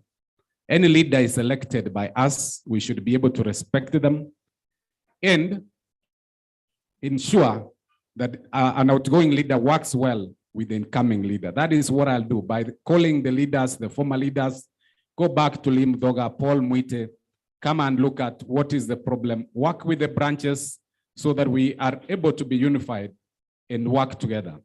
We need in-house dispute resolution. We run to court too many times over small disputes, which we can take to you and we be able to say, can you resolve this? You can write a good judgment. While we're waiting for you to be a judge, then we go and be part of the backlog. That is the solution that I look at. We need a team spirit. We need to be united as one. We need somebody who can sacrifice. And for the question you asked, I don't think there's a problem. Judge Murima cured that problem. I identified the branches caucus. On that date, he was writing the judgment. I was the chairman. The branches caucus has come in, has administered aspirin. Now the patient is being cured. What you require now is to vote for Nyabena. Nyabena is the surgeon. He'll come and look at law reform. We change the law, how we elect each other. We change the law on how we discipline each other. We change many things, then we have peace. I bring to you what we've done in Mombasa. The vibrancy in Mombasa is not about the chairman. It's not about the leader. It's about we. We own the society. Ladies and gentlemen, I want to bring you ownership of the society back to you so that the ideas that you have will find their way in the law society. We have had a primitive way. Every time somebody suggests, if Oyo Daktari comes and suggests we do this, we don't see the idea. We see its ambition. Ladies and gentlemen, I'm here sent to diffuse the tension, and I will diffuse the tension. And the law society will rise to the next level. And never again, brothers and sisters, will we walk around ashamed to be called lawyers. Please vote one team, one LSK. You'll have the solution. Thank you. Thank you very much. My friend Kipngeti. Thank you. By the way, on record, all these people are my friends. And if I had more than 5 votes, I'd give each of them. So that is also on record. Just like even among the vice president, they're all my friends. So please don't think that, okay. Thank you. I confirm that Mr. Olo is a friend. I've had a round of golf together. Yes, yes. In a crisis, I am that leader who remains very sober, very collected, very respectful, and insists on compliance with internal mechanism. And I think nothing speaks clearer to this than what I have done in the last 16 months when the president of the Law Society of Kenya, together with the vice president, bolted from the office. They went to the command center at Westlands where they started doing letters. What did I do? I was able to speak to the senior bar. We did letters to them, asking them for intervention. We were able to reach out to the branch caucus. I spoke a lot of times to Mr. Nyabena, Mr. Theuri, and all the other branch chairpersons. And somehow we were almost agreeing on a few issues, save that at some point the president could not be able to agree with the branch chairpersons because he thought probably they were not taking his instructions. What do we need to do to manage a crisis that we have at the Law Society of Kenya? Mr. Olo and honorable members of the Law Society of Kenya, RAINS started beating the Law Society of Kenya way back in 2014. We had a problem with the International Convention and Arbitration Center, or COA LSK came. We overran the leadership of the society. We snatched a microphone from Dr. Haminwa. Seniors could not be allowed to speak in our general meetings. Came the age limit must fall, the brave new bar. The court has had to intervene for us to do elections. What did I do in all this? I was able to, as one of the council members, senior most on the other side, I was able to submit myself to mediation by 3 different types of mediators. When mediation did not yield, I was able to speak to friends. We filed a case in court. That is the case of Collins Odundo and John Ouma. That is what eventually commanded the president to call a council meeting. In default, the branch caucus took over. I am this person who remains very sober, collected, and offers solutions throughout. Thank you. Thank you very much. Caro, speak to this issue. Thank you. Thank you. For me, I will answer that question in twofold. The first thing to identify whether there was or there is a crisis in the Law Society is to find out where did the rain start beating us. As correctly put by Mr. Kipkoech, they started sometimes in 2014.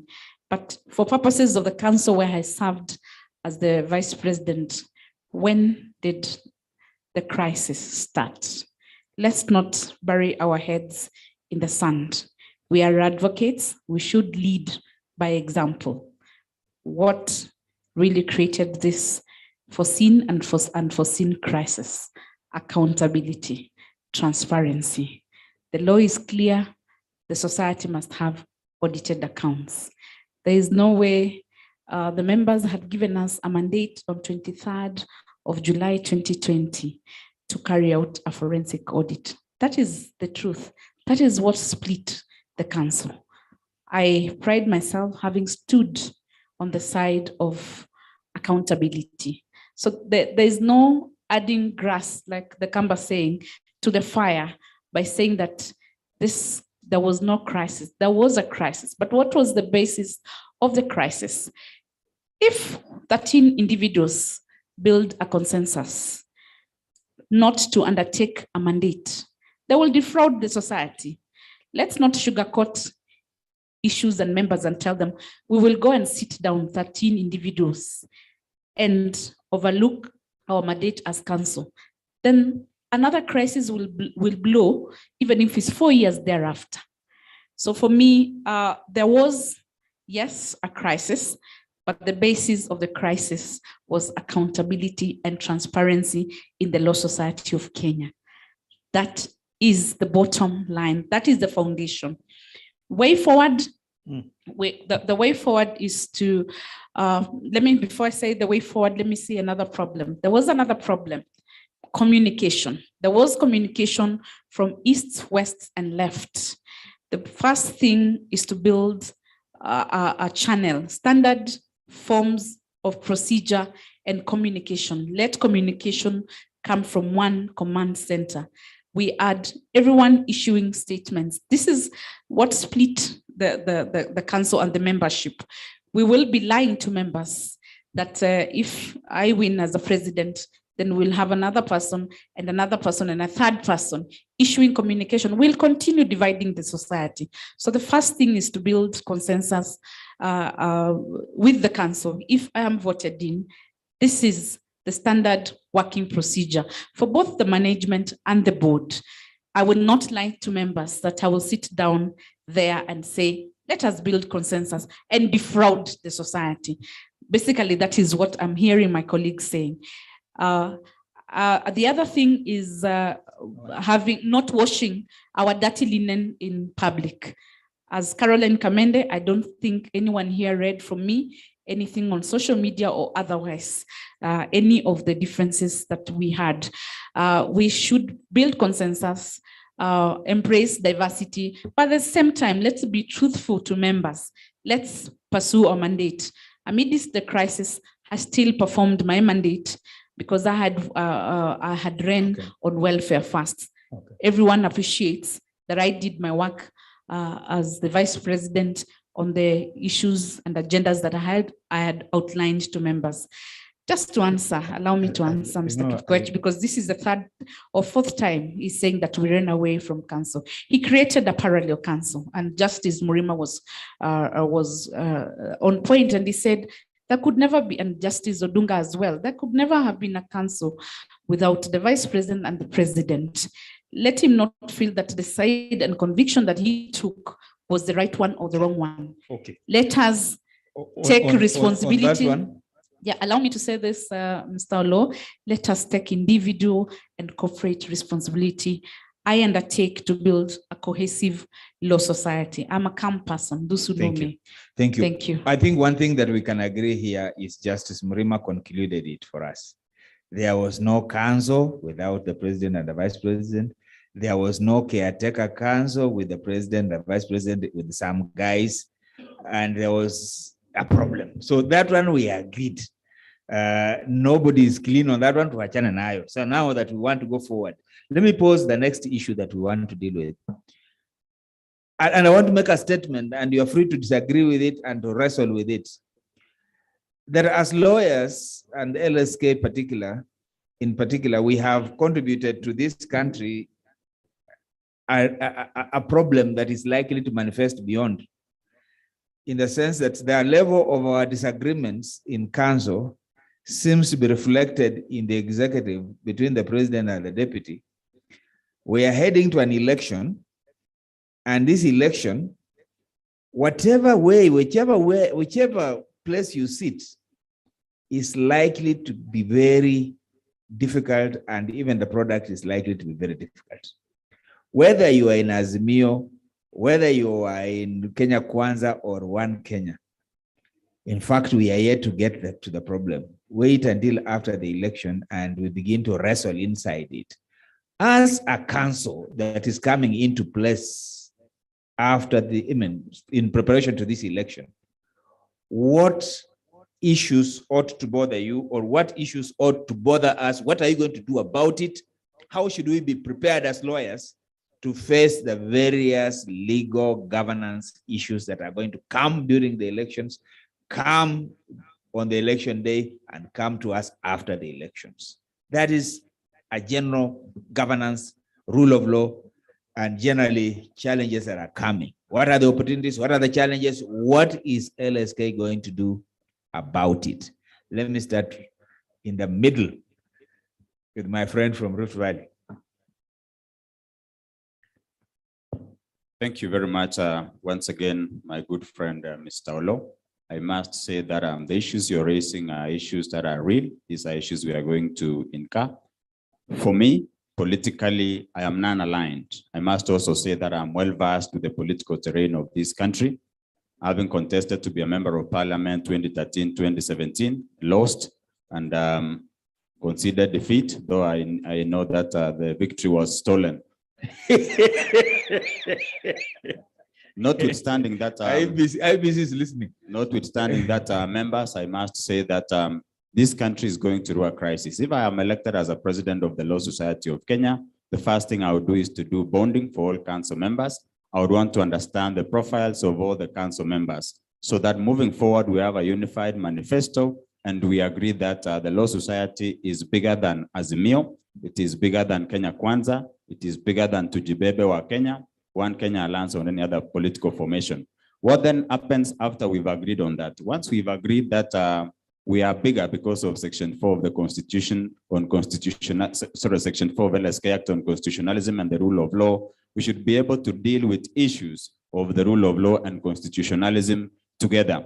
One thing that I would do as president is that once council has made decisions, and as a president, you are not a legal advisor of council. Your business is to guide council on what is supposed to be done. Once a decision has been made, that is the position of council. As a president, I would respect that and speak about it from the front. If general meetings have made decisions and there are general meetings that must meet and do very critical decisions, as president, I would make it my business to speak on the decision, on the resolution of the general meeting, and not go out there as a president and start insulting people who had a different opinion, refer to them as crickets, refer to them as jiggers, refer to them as financially vulnerable. The position of the president is the position of the majority of council members, majority of general meetings. There are so many opportunities that would arise as a result of what the rule of law and constitutionalism, and as council, we would speak in one voice to do consensus of simple majority. Thank you. Thank you very much. You go to Mombasa. Thank you very much, Martin, for this question. First, before I proceed to this question, can I deal with the issue that arose, that when there was a crisis, we must start asking what each one of us did, whether some of us were part of the crisis or part of the solution. I know I issued statements to the effect that we need unity. And even if you want accountability, you cannot have it without unity. The issue of our nationhood lies in us upholding the rule of law and our constitution, however uncomfortable it becomes. We are looking in Kenyans, this election is not about lawyers. We need a spokesman for Kenyans. We need a president who will speak to the rule of law, who will speak to the constitution, who will speak to transparency, and who will speak against corruption. Because I've heard my friend say he lost. He's conceding that in one way or the other, corruption was involved. We need a man who stands in the center, who does not waver, and who does not follow and be inclined to issues beyond the rule of law. We need a man who is beholden not to the wishes of man, but to the wishes of God. The wishes of God are that we see each other as better than ourselves. Once we build the institutions in this country, once we ensure that the rule of law and the judiciary is able to implement, and that parliament is passing the law not based on white or brown envelopes, but based on the wishes of the people. I want to be the leader of that law society. I want to be your leader when we start speaking, when we speak. You know, in Kenya, we have 3 arms of government. Actually, the law society was and should be the 4th arm. I will not speak every day, but once I call you upon consultation and we issue statements, we'll issue statements true to the rule of law. We'll issue statements that protect the common Wanjiku, the woman on the street, so that everybody else, I want to return the law society to the position where any Kenyan who feels that his rights have been infringed will come and look for Gitanga Road. I will speak to the rule of law, and I will ensure that all processes are followed, and we must always insist, as is required of us, that every day, we do not waver and we do not move away from the law as it is. I will not be dramatic. Nyabena does not aim for political office. Nyabena aims that you, ladies and gentlemen, the shame that we had, we clean it. We do a lot of PR. We come together. And once we come together, ladies and gentlemen, we'll be winners in this game. Thank you. Thank you, Matthew. Carol. Thank you, Senior. We are going into an electioneering year. The objects and objectives and mandate of the council and the members of the Law Society is well outlined under Section 4 of the Law Society of Kenya Act. We have a duty to assist the government and courts in matters relating to legislation, administration of justice, and practice of law in Kenya. We are going to see policies, decisions, and bills or laws that fly right on the face of the rule of law. It is our duty as members of the Law Society to defend the Constitution, to call out those decisions that fly right on the face on the rule of law. As a president of the Law Society, I will engage my counsel should we have any laws or legislation that we need to challenge. We need to make a sober decision as the council, build on consensus. Failure to have consensus, we get the decision of the majority. But I must say here that, like I've said before, of course, there's a reason why there is the president. Your role is to also guide the council, much as you also get guided by the council members. I will at all times look at the law, evaluate, engage my council members, and ensure that whatever decision that we take is for the good of members of the public, members of the society, and also as a council. So I will also take a lead role in ensuring that we take a decision that is valid, a decision that is legal. It is during this electioneering year that we get policies also being made. It is our duty to monitor legislation. I will ensure that I work closely and revamp the PIL committee that we have at the Law Society so that we don't keep chasing after the wind, so we can nib these policies and attend all stakeholder meetings and give the views of the Law Society of Kenya, Law Society of Kenya members. It is our duty to also defend the legal profession and the judiciary. This is the time we will have name calling of our judges and members of the bench and also lawyers. It is our duty to undertake that defense. It is also our duty to hold all agencies accountable under the law. We will have to hold the judiciary accountable. So as the lead legal person on behalf of the Law Society, I will take the forefront and ensure that this is done. It is our duty also to increase public understanding of what it entails, what the law is all about, and whatever decisions that are passed by both the executive, the legislature, and even the judiciary. Thank you. Thank you. Thank you, Carol. Bwana Mwanza. Thank you, Dr.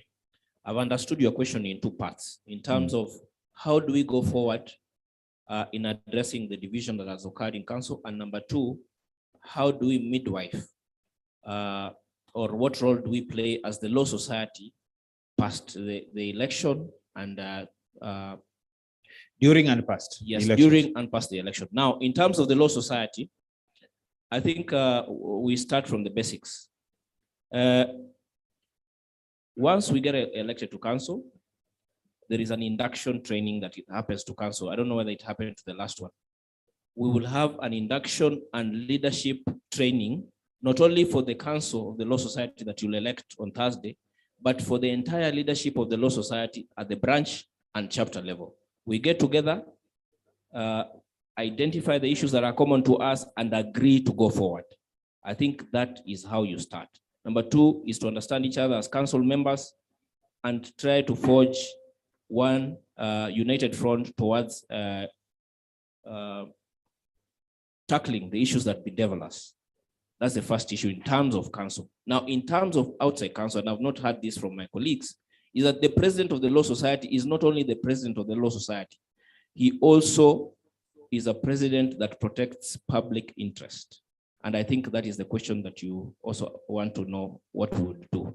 So as president of the Law Society, I will be diligent and I'll turn up whenever an issue needs in terms of talking about it, but not only talking, according to what my friend Nyabena here says, I will practice it every day.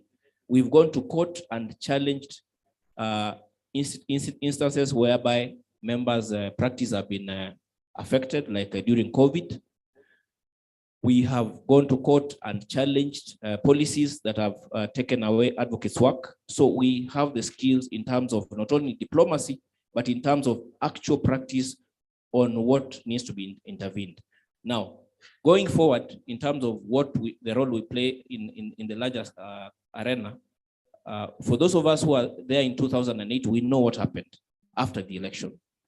And if you're diligent enough, and I've read the Craigler report actually documents all the issues that affect us during and after election. So number one is that our members are well trained, and I hope IEBC conducts a proper election. So if they do, we will turn up and say, ladies and gentlemen, we think the election was free and fair. That's if IEBC conducts it. And our members have been trained, and they will take your disputes to court. Please take them to court. And those who've won, be magnanimous.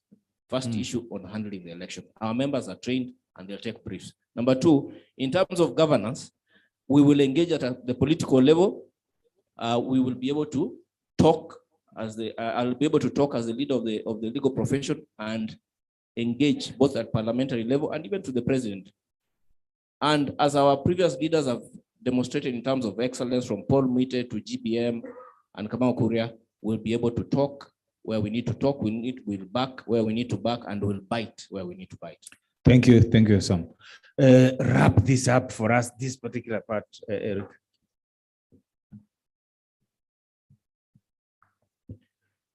Thank you, Chair. I see a great opportunity to rebuild the society. And one of the strengths of the current administration has been its robust defense of the rule of law. And that is a ball that I do not intend to drop, but also to just build on that as a strength to ensure that we enhance the legislative drafting capacity of the society through engagement with our development partners, so that we have an in-house capacity to generate bills and legislative proposals. That will ensure that when the new House comes into play after the August elections, we are able to robustly and proactively engage in the legislative making process, so that we can build on one of our weaknesses, which has been being reactionary to the development of law. Secondly, I also think that one of the issues which we need to enhance is our capacity to intervene in strategic public interest litigation. And towards this end, I propose to set up a legal aid trust fund that will enable us get resources from the donor community to engage in strategic public interest litigation, as well as in pro bono, offer pro bono advice. We've already started working with international partners. Most of you will remember that the Nairobi branch hosted a colloquium in Malindi on election issues. Secondly, we, through the bar bench of the Nairobi branch on the Political Parties Tribunal, we've already started we proposed countrywide engagement with advocates in relation to the jurisdiction of the Political Parties Tribunal, and that is ongoing. We are already in discussions with international partners, with UNDP, to assist us to develop capacity, and we've also had this discussion with Ecolog. So there is an opportunity for us to improve our relationship with strategic partners that can then come in and ensure that when the new parliament comes into play, we have a law society that is positioned to engage proactively with Parliament on advising government on matters relating to legislation, as well as ensuring that we do not drop the very, very high standards that have been set by the current administration on matters relating to rule of law and the administration of justice. Thank you very much, Eric. Now, I want to give you a little bit of a scenario, and it's a biblical scenario. You know, David was known to be a very tough warrior, very merciless. Merciless, he would take away white women by force. And at some point, David remembered one thing, that he owed the house of Saul something. And you might not be all good Bible readers, but the point I'm making is that there was something that David remembered and needed to go back and sort out in the house of Saul. When listening to you guys, you are very tough guys. You know what you want. You have it all wrapped together. Do you have moments of weakness? If yes, what are those moments? Do you have moments of weakness? What are those moments? One-on-ones.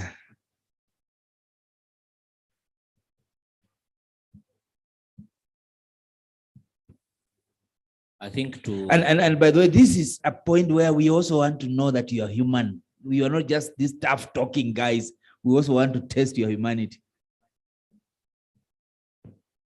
yes, I think to be human also is to have a moment of weakness. There is no perfect human. All of us have our flaws. And I think my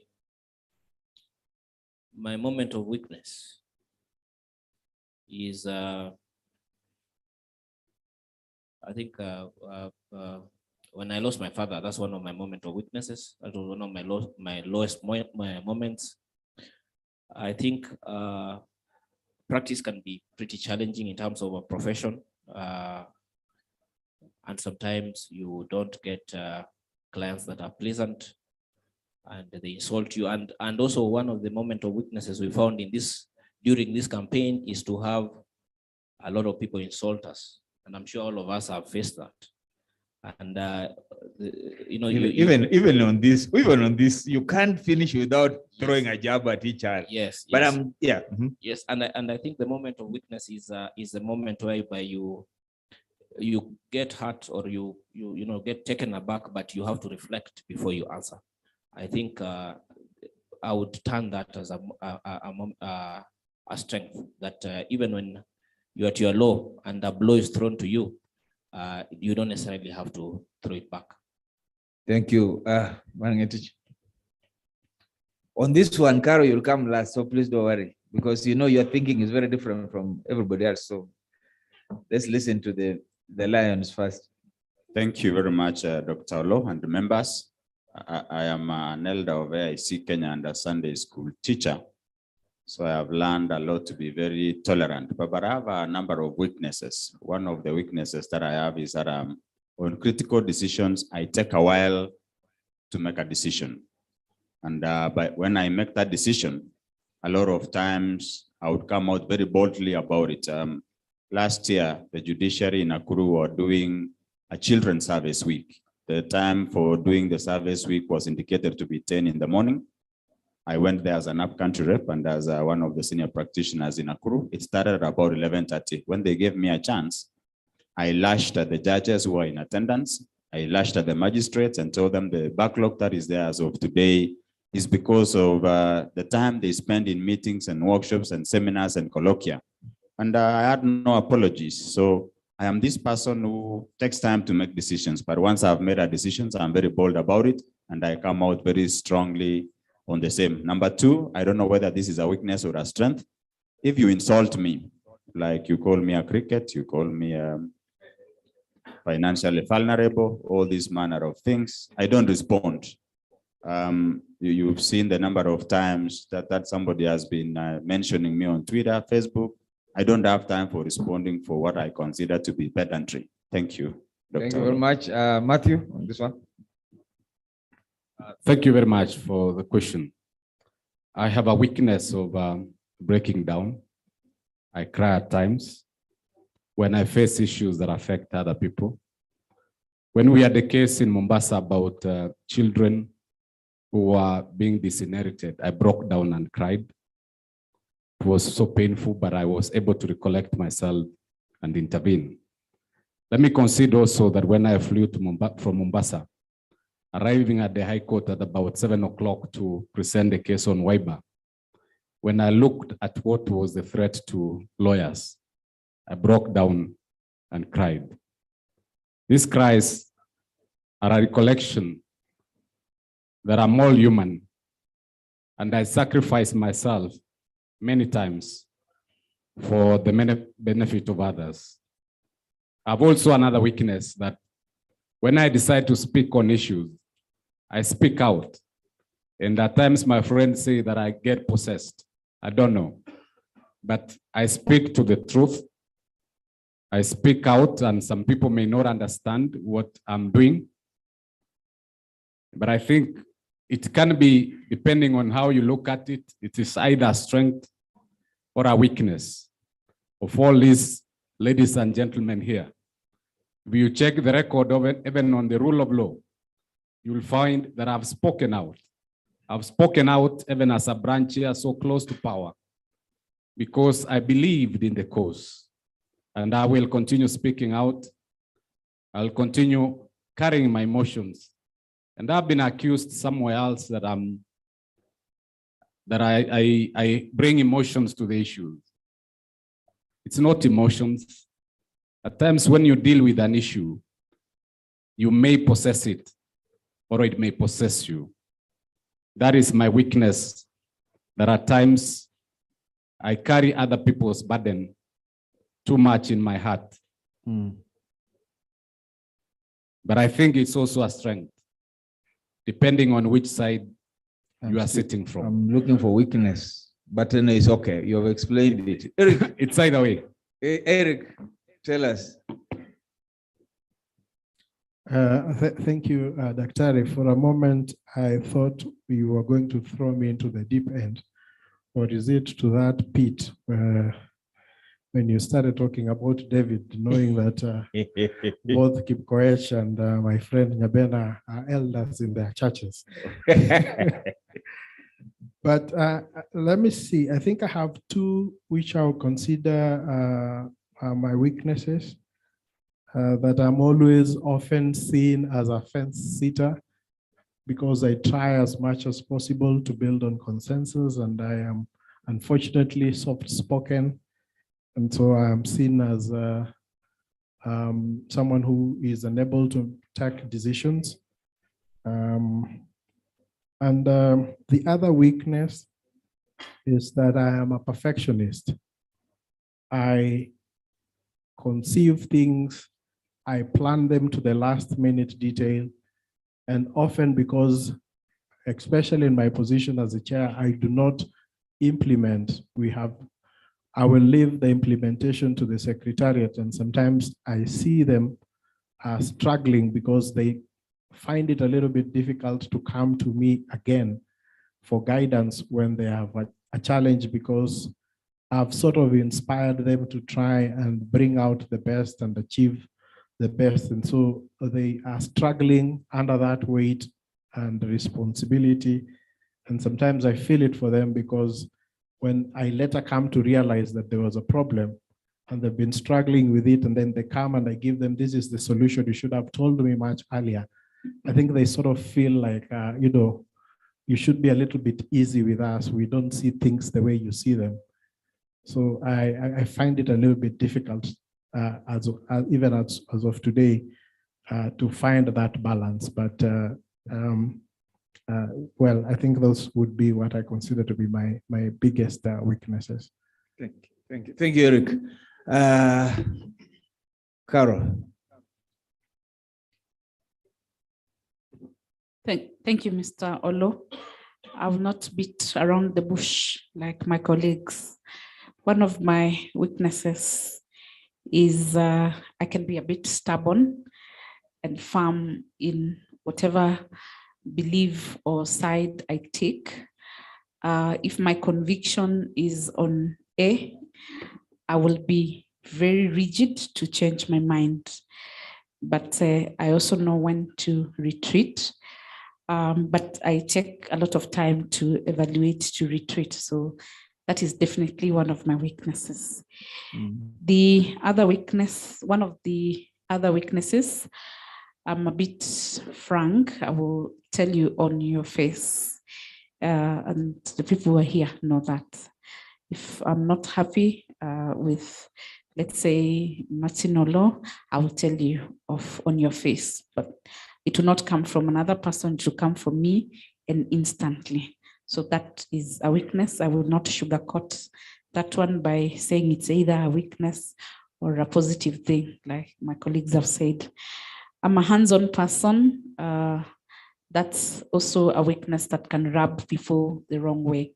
So basically, I can pick those ones. I will not say that my selflessness is a weakness. It is not a weakness. It's either, it cannot be either or. It is a positive, not a negative. Thank you. Thank you, Carol. And please keep your questions coming. If you can write them the way you've written, this is helpful for us. Eric, that story is in the book of 2 Psalms, chapter 9. It's the story of Mephibosheth, some guy there. He was a lame guy. He was dropped as a child and he crashed. And he was the only surviving person. And he was a cripple. But David brought him to the table and he made him to eat in his house. So now at least you are not disadvantaged. Okay, I have some questions that have been asked. Some to all candidates, some to Eric, some to Carol. And let me start with the all candidates. Just listen to it and then you will respond to it. One of the fundamental responsibilities to advocates is to protect the practice environment. Legislations are made that are taking away our jobs. What are some of the measures outlined or you'll outline to get back our work that is endangered? So that is to all of you. There is a question.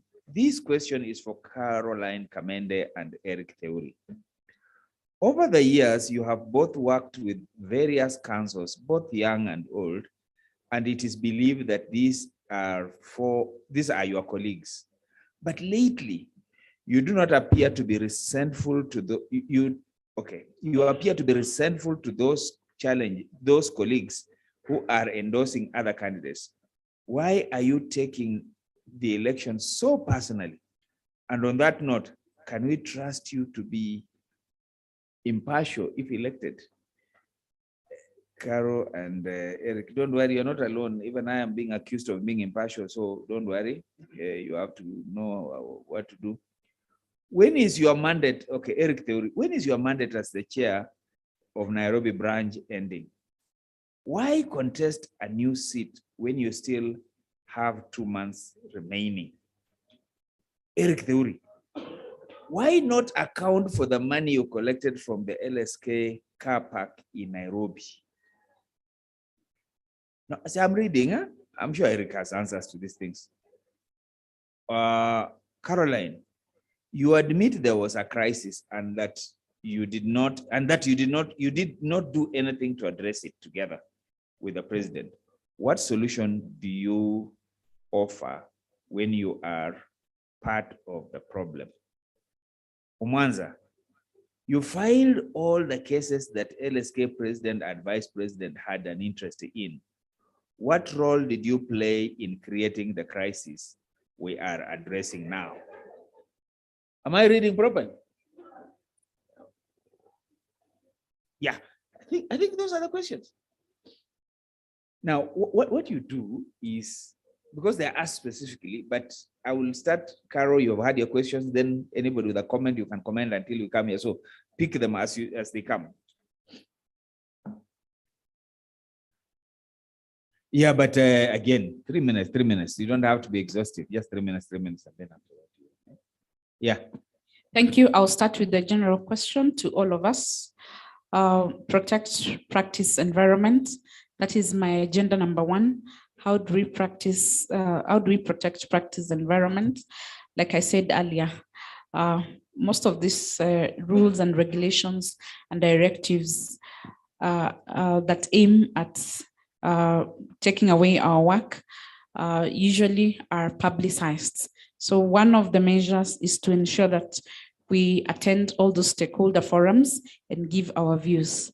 That would mean that we revamp the PIL department and the legislative department of the Law Society. We already have that department existing in the Law Society.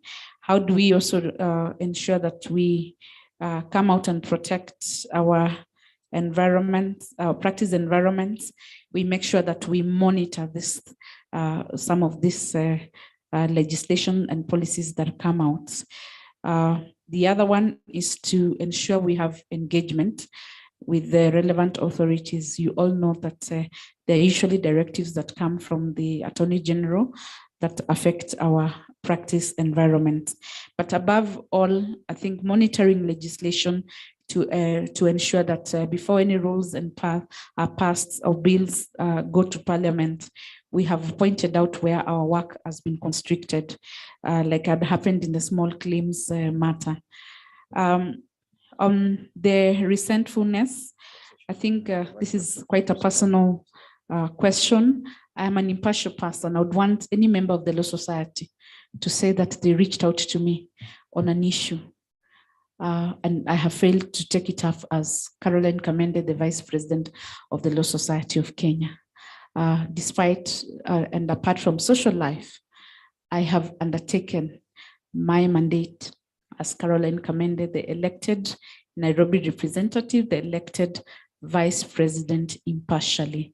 I want that person who has asked that question to even tell me when they have reached out to me as Caroline Kamende to assist in anything relating to practice of law, anything relating to the Law Society, and I have told them off. I am practically an impartial person. So elections are emotive. That also sounds like an emotive question. Yeah. That is the truth. It is quite Elections, personalized. yeah. But I assure members that I will represent all the members of the Law Society impartially. Whether you've supported me or you did not support me, I will be a president of all. And all these people seated here, they will tell you that whenever they have reached out to me, even if they are from calling me whatever name, in any matter that needs my intervention, whether you have called me at 2 a.m., I will wake up. I am a responsive person. Thank you, Carol. Thank you. Mwanzo umesikia hiyo maswali. Ati wewe inasemekana wewe ni project. Yes. Lakini that is my addition, eh? No. I disagree with you, but let me first answer, then I answer that as the last. Okay, let me answer it as the first. First of all, I am a man on my own. I'm a successful practitioner. I have risen through the ranks of the profession, and I believe that I have reached at my level through hard work, grit, and a bit of luck. But I'm nobody's project. I am my own man. Number two, what are the current issues that affect practice? Number one is WIPA. WIPA has wiped quite a bit of practice because of the unfortunate scenario that happened, or rather the unfortunate decision of the Supreme Court in terms of the applicability of that act. How do we resolve it? Two ways. Number one, we resolve it through law reform. We have to go back to Parliament and amend part of that act because we must present the scenario to Parliament that WIPA does not only affect lawyers, it affects real human beings, some of them who are paraplegic, and some of them who have suffered grave injuries. Number two, the Insurance Act 5B, which was amended and capped the awards that can be given to 3 million. That also is through law reform. The last one is the current attack, which was through the Proceeds of Crime and Money Laundering Act. In that matter, I acted for Mr. Kabata, not for the Law Society, and we went to court and obtained an order. So I've been involved in terms of members' leadership. Now, the direct question to me is, how many cases did I handle for the society, and did I contribute to the rancor in the society? No. If you read the judgments, I acted in 2 matters for the society. Number one, the one immediately after COVID, the president called me and he told me that lawyers now no longer can move. There was a restriction on movement on lawyers. find a solution. I found a quick solution, went to court, Justice Korir delivered a judgment and classified lawyers as essential services providers. The second one was the one of KPA, LSK versus KPA Mombasa, whereby there was a restrictive tender which was obviously rigged against lawyers. We also went and challenged it.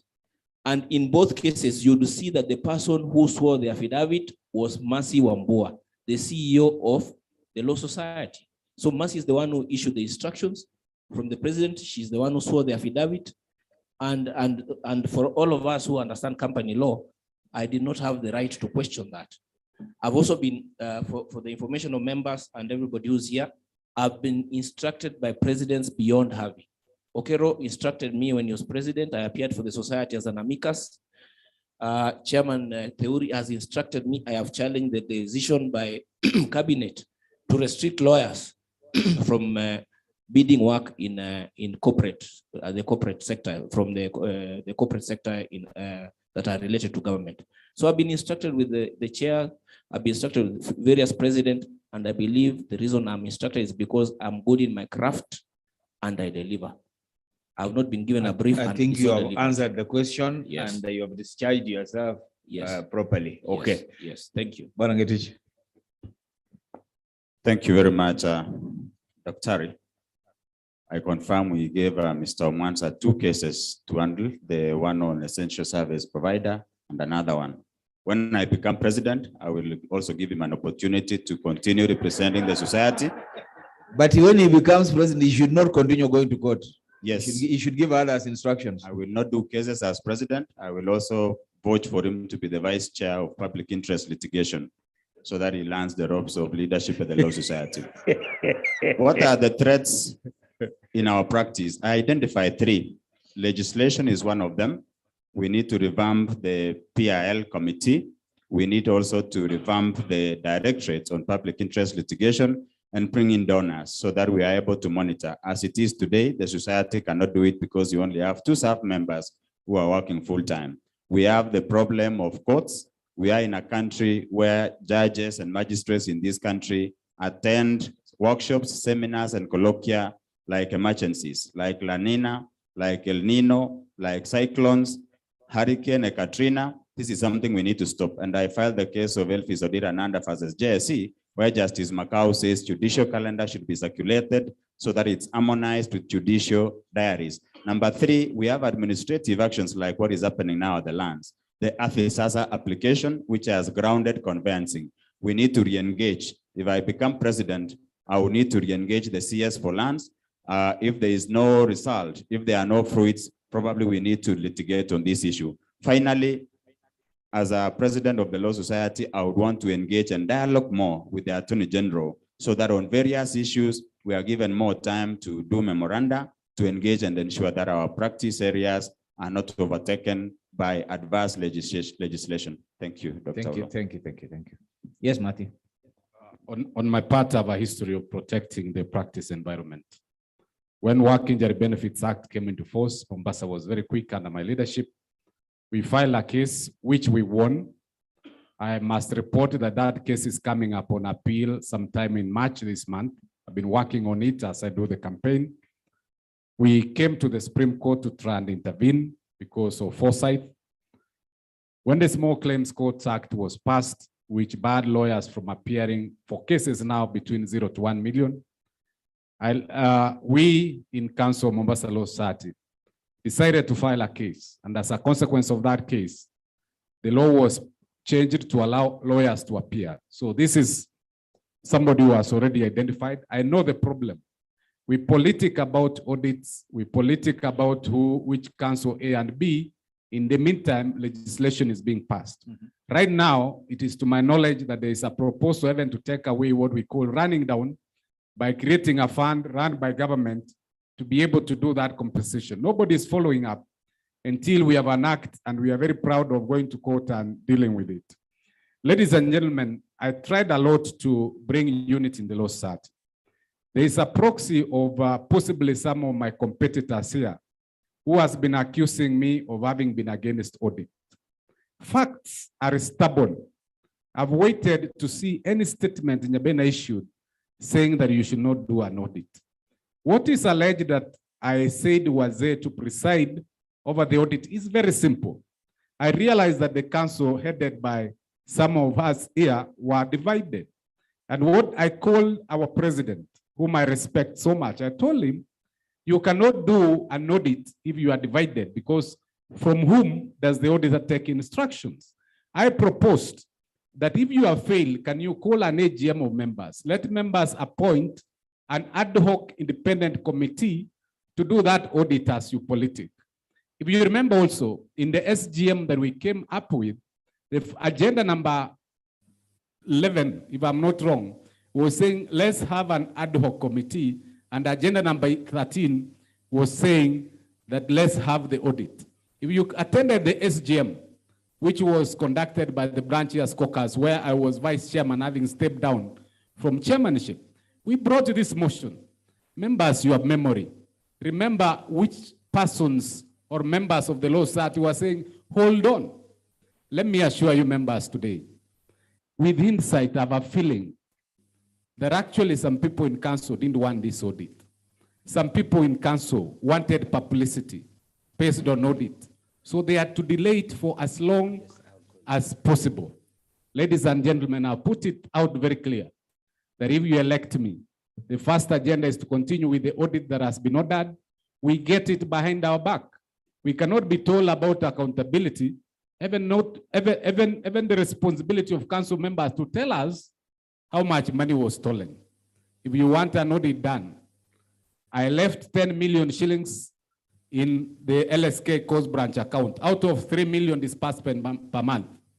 I will do that audit. I've never stolen any money, and I'm not implicated at all in any audit query. Yeah. Thank you very much, Matthew. Eric, 3 to 4 minutes, please. Okay, thank you. On measures to protect the practice environment, over and above ensuring that we revamp and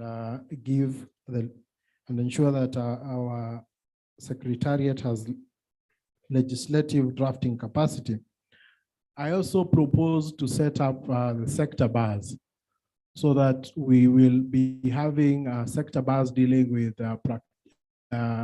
conveyancing, criminal litigation, child law matters.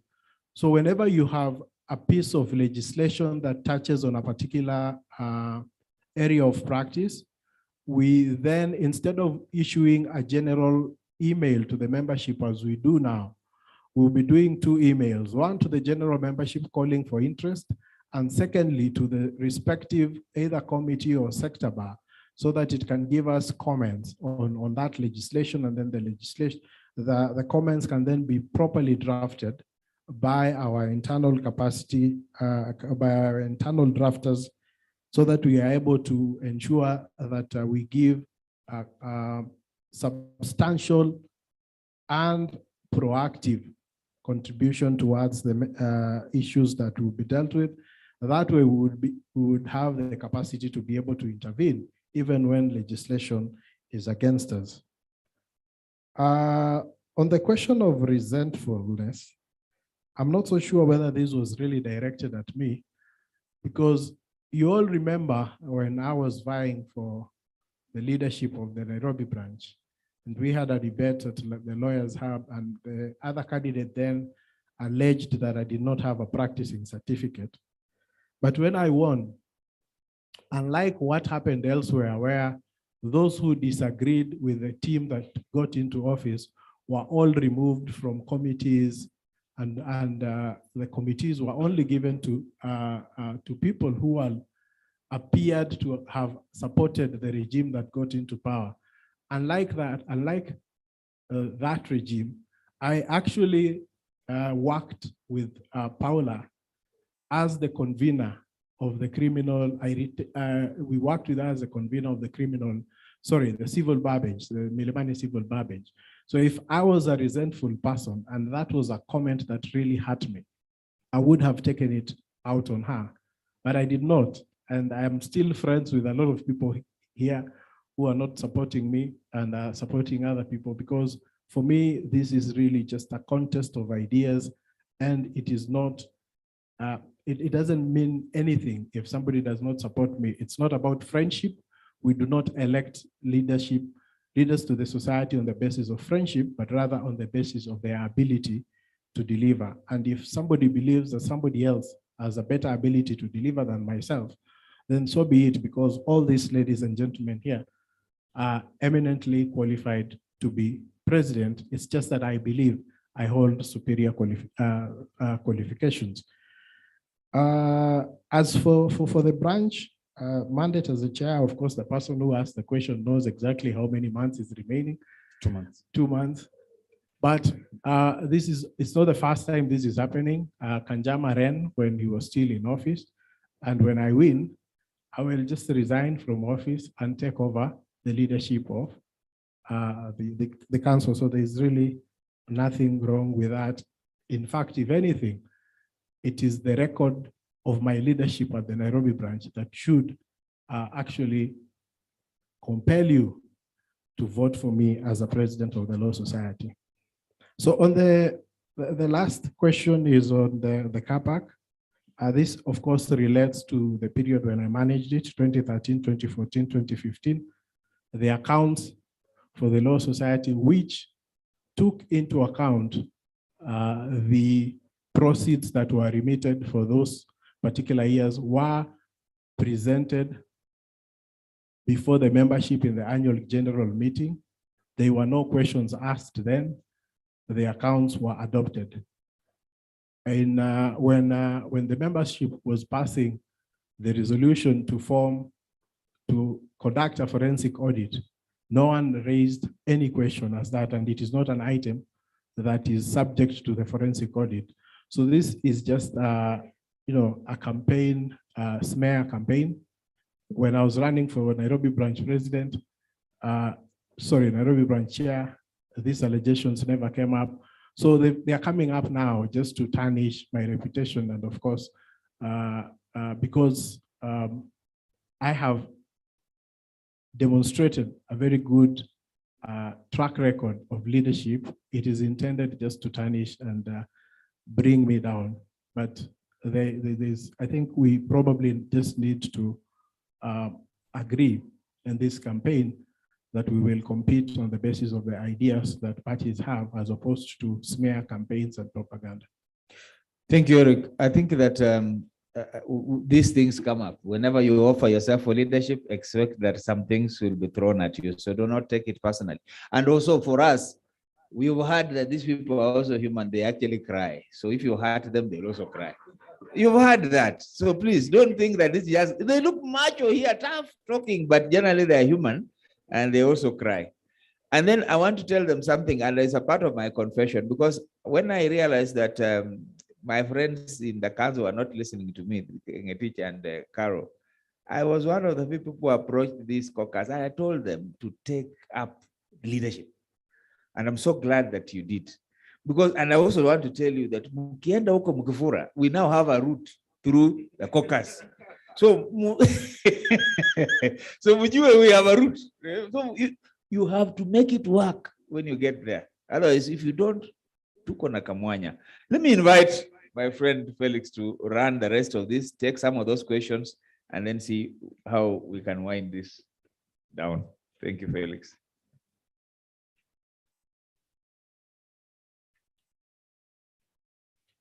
Thank you, Mwalimu Martin Olo.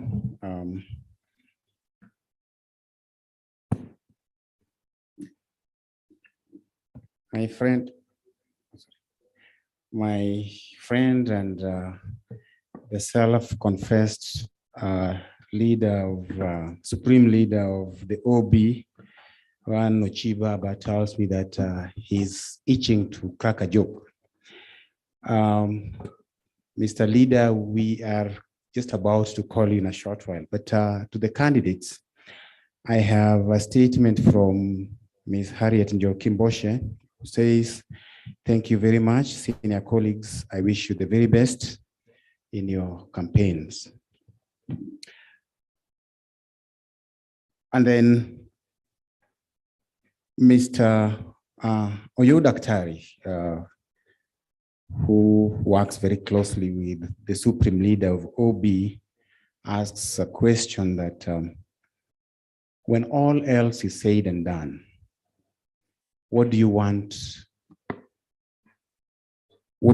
members to remember you with as your, what is it that you're going to leave as a legacy to the society so that members can remember you with 10 years, 20 years, 50 years down the line? Perhaps we could begin with that. And that is a very short one. We could just take 2 minutes each, please. I would begin with Senior Mr. Nyabena to go first. Thank you. The legacy I want members to remember me for is having led the branches caucus to the destination where the chairman was going to take power and I stepped down. I think that is a legacy of sacrifice that everybody else should be able to emulate. At times you sacrifice not only for your benefit, but for the bigger good that we did not want to have many faces as the presidents of the Law Society. Another legacy is that I was able to work in a united Mombasa Law Society.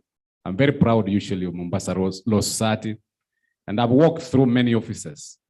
Actually, it can be said that by consent, Mombasa Law Society is a vibrant society. That is a consensus all the way from Busia to Mount Kenya and everywhere. I'm very proud to have led it, handed over power in a manner that was consistent with the law. I'm happy that I left 10 million. Saving 10 million is not easy out of a grant of 3.5 million per year for 4 years. We were going to buy office space, but for reasons that we were not given money by the leadership of the Law Society, we didn't do so. That is another legacy I look forward to. There is a legacy that you people may not be able to know. In Mombasa Law Society, within 4 months of my election, building on the foresight of previous leaders, that is why we work as one team, one Law Society. We had this problem of having contributions every day in our WhatsApp group for bereaved colleagues. We decided no, we had to create a sustainable system. We created a different entity called Mombasa Advocates Welfare Association. And we said, if you do not join the Welfare Association, we are not going to ask for contributions. So in Mombasa Law Society, when I look at my wall, I don't see contributions. I've seen colleagues get up to 500,000 shillings out of insurance. I've seen colleagues now get disciplined. Instead of me contributing 12,000 to you, I just pay my membership. If you are unable to pay, we help. This is something we must replicate in the national office. At times I get worried when I enter these many groups and you keep on seeing lists of contributions. I know some of us will be saying that we are the ones who've been leading these contributions, but are they done for everybody? No, they are done for our friends. But if we create a cross-cutting forum, and we have the Advocates Benevolent Association, now we are almost in Mombasa going to medical. If we bring and replicate this issue at national level, even with the small funds at ABA, if we say let's use 1,000 and try to ensure each member against these issues, thank you. That will not happen. Thank so you, those are my legacy items. And we have just 2 minutes for this question, please. 2 minutes, not 3. So I gave instructions for 2 minutes, but I think Mr. Timekeeper forgot to monitor the time. Kindly, for the rest of the candidates, I would plead with you that we just take 2 minutes each for this question. VP, Madam Kamende, please. Thank you, but I request that you give us equal time for the particular question. What I want to be remembered for first is the introduction of sexual harassment policy, sexual harassment and anti-bullying policy since the history of the Law Society of Kenya. There has been no such policy. That is my baby that I wholly own, to create a conducive environment for all the lawyers, both male and female. That goes on record in the history of the Law Society. I want to be remembered as the person to who came up with the endowment and emergency fund. And I had seen Mr. Cohen here. They had given us seed money of 500,000 to curb what my colleague here, Mr. Nyabena, calls fundraisers. All those fundraisers had been done through my number. I came up with a permanent solution and structure so that we can reach out to our members in distress, financial distress. Sometimes we could have those policies in our branches, but sometimes we get bills that go up over and above. What do?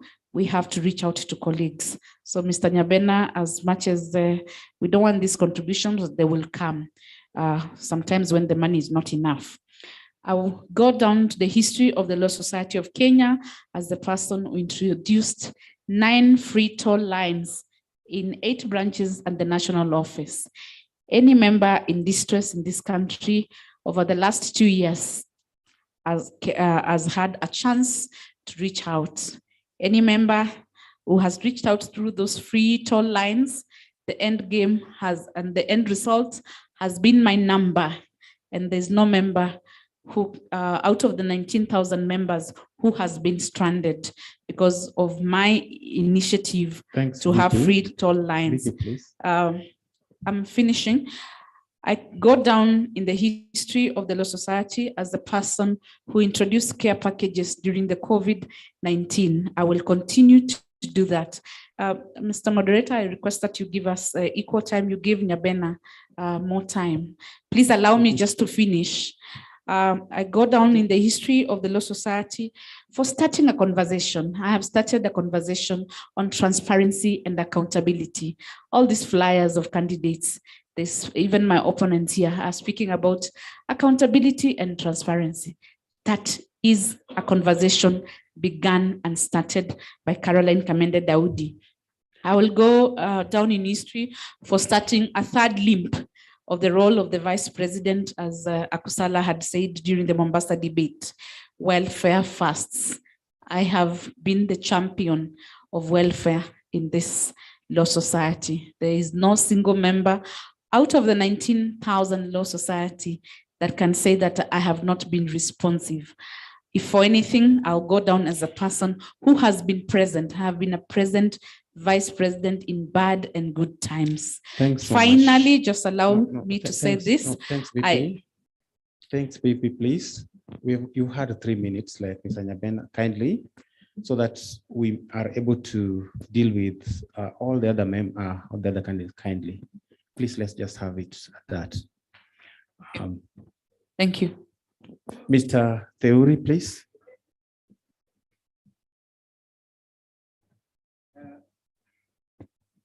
I seem to understand yours question to be what we wish to be remembered for as our legacy if elected as president.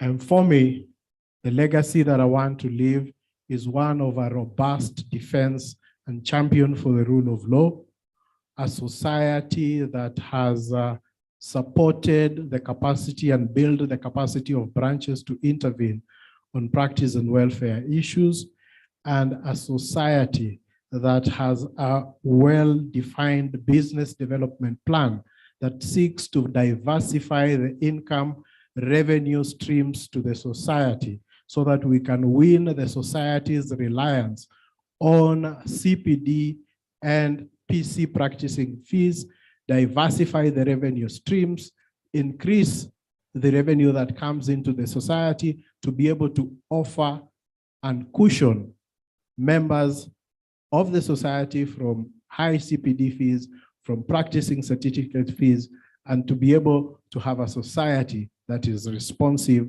to the needs of membership. So that, for me, is the legacy I intend to leave behind.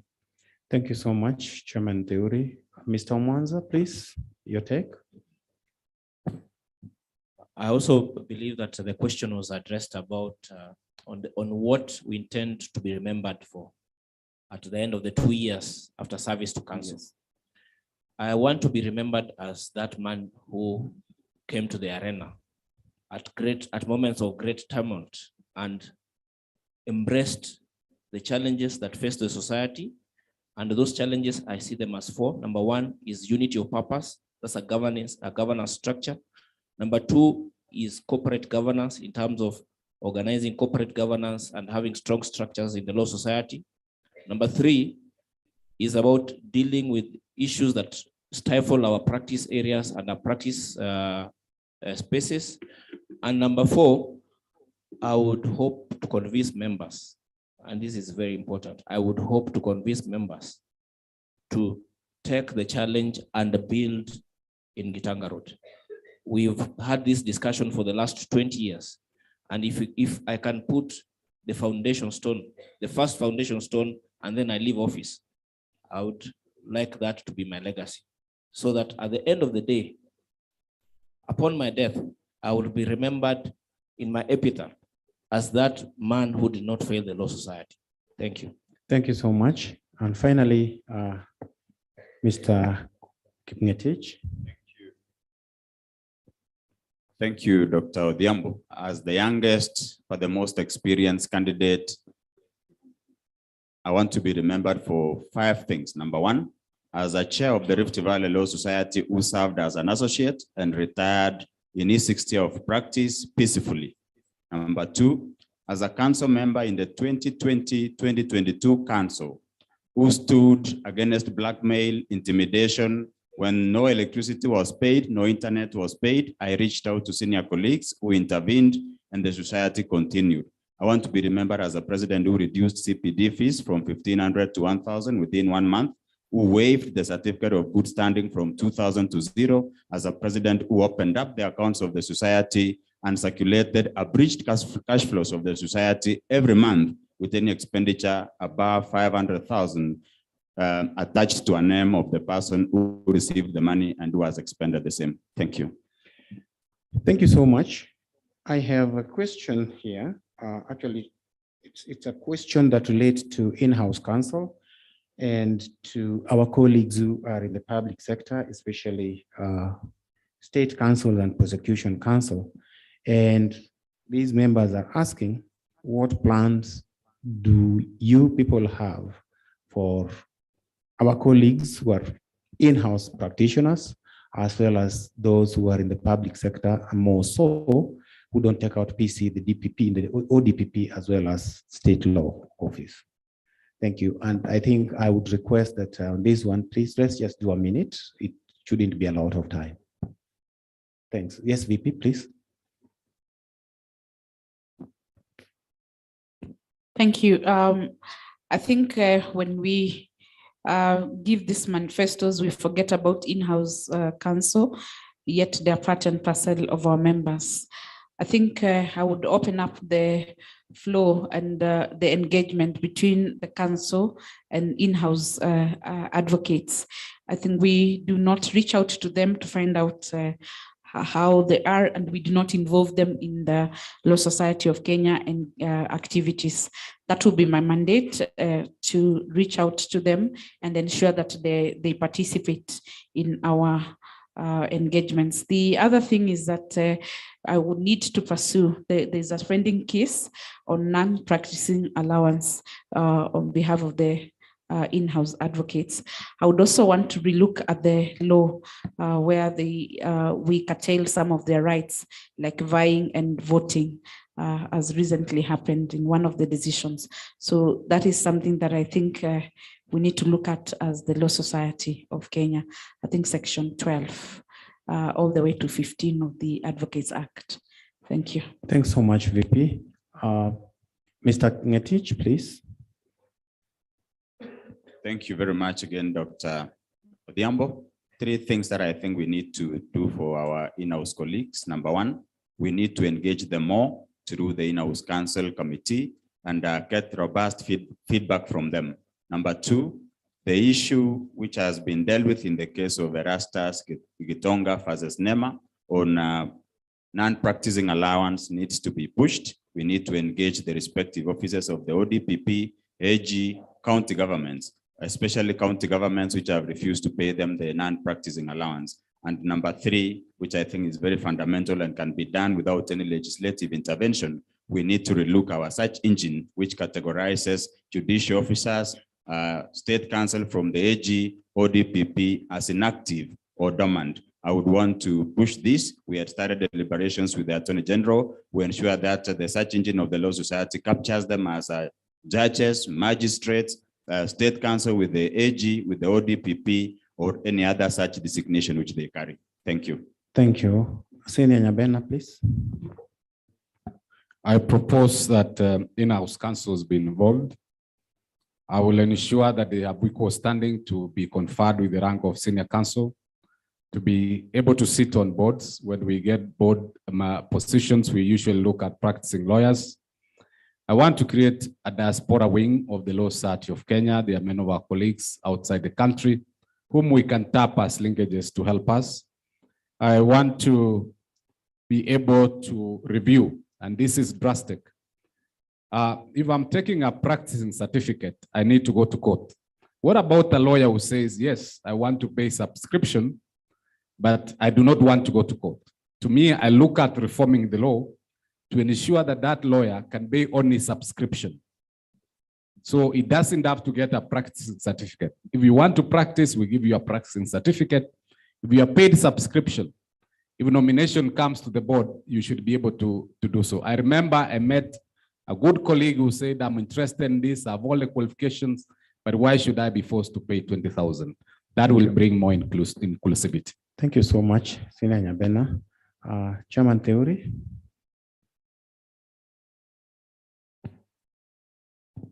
I propose, of course, to establish the sector bar for in-house practitioners to enable them have an opportunity to ventilate in-house issues, build capacity, share knowledge.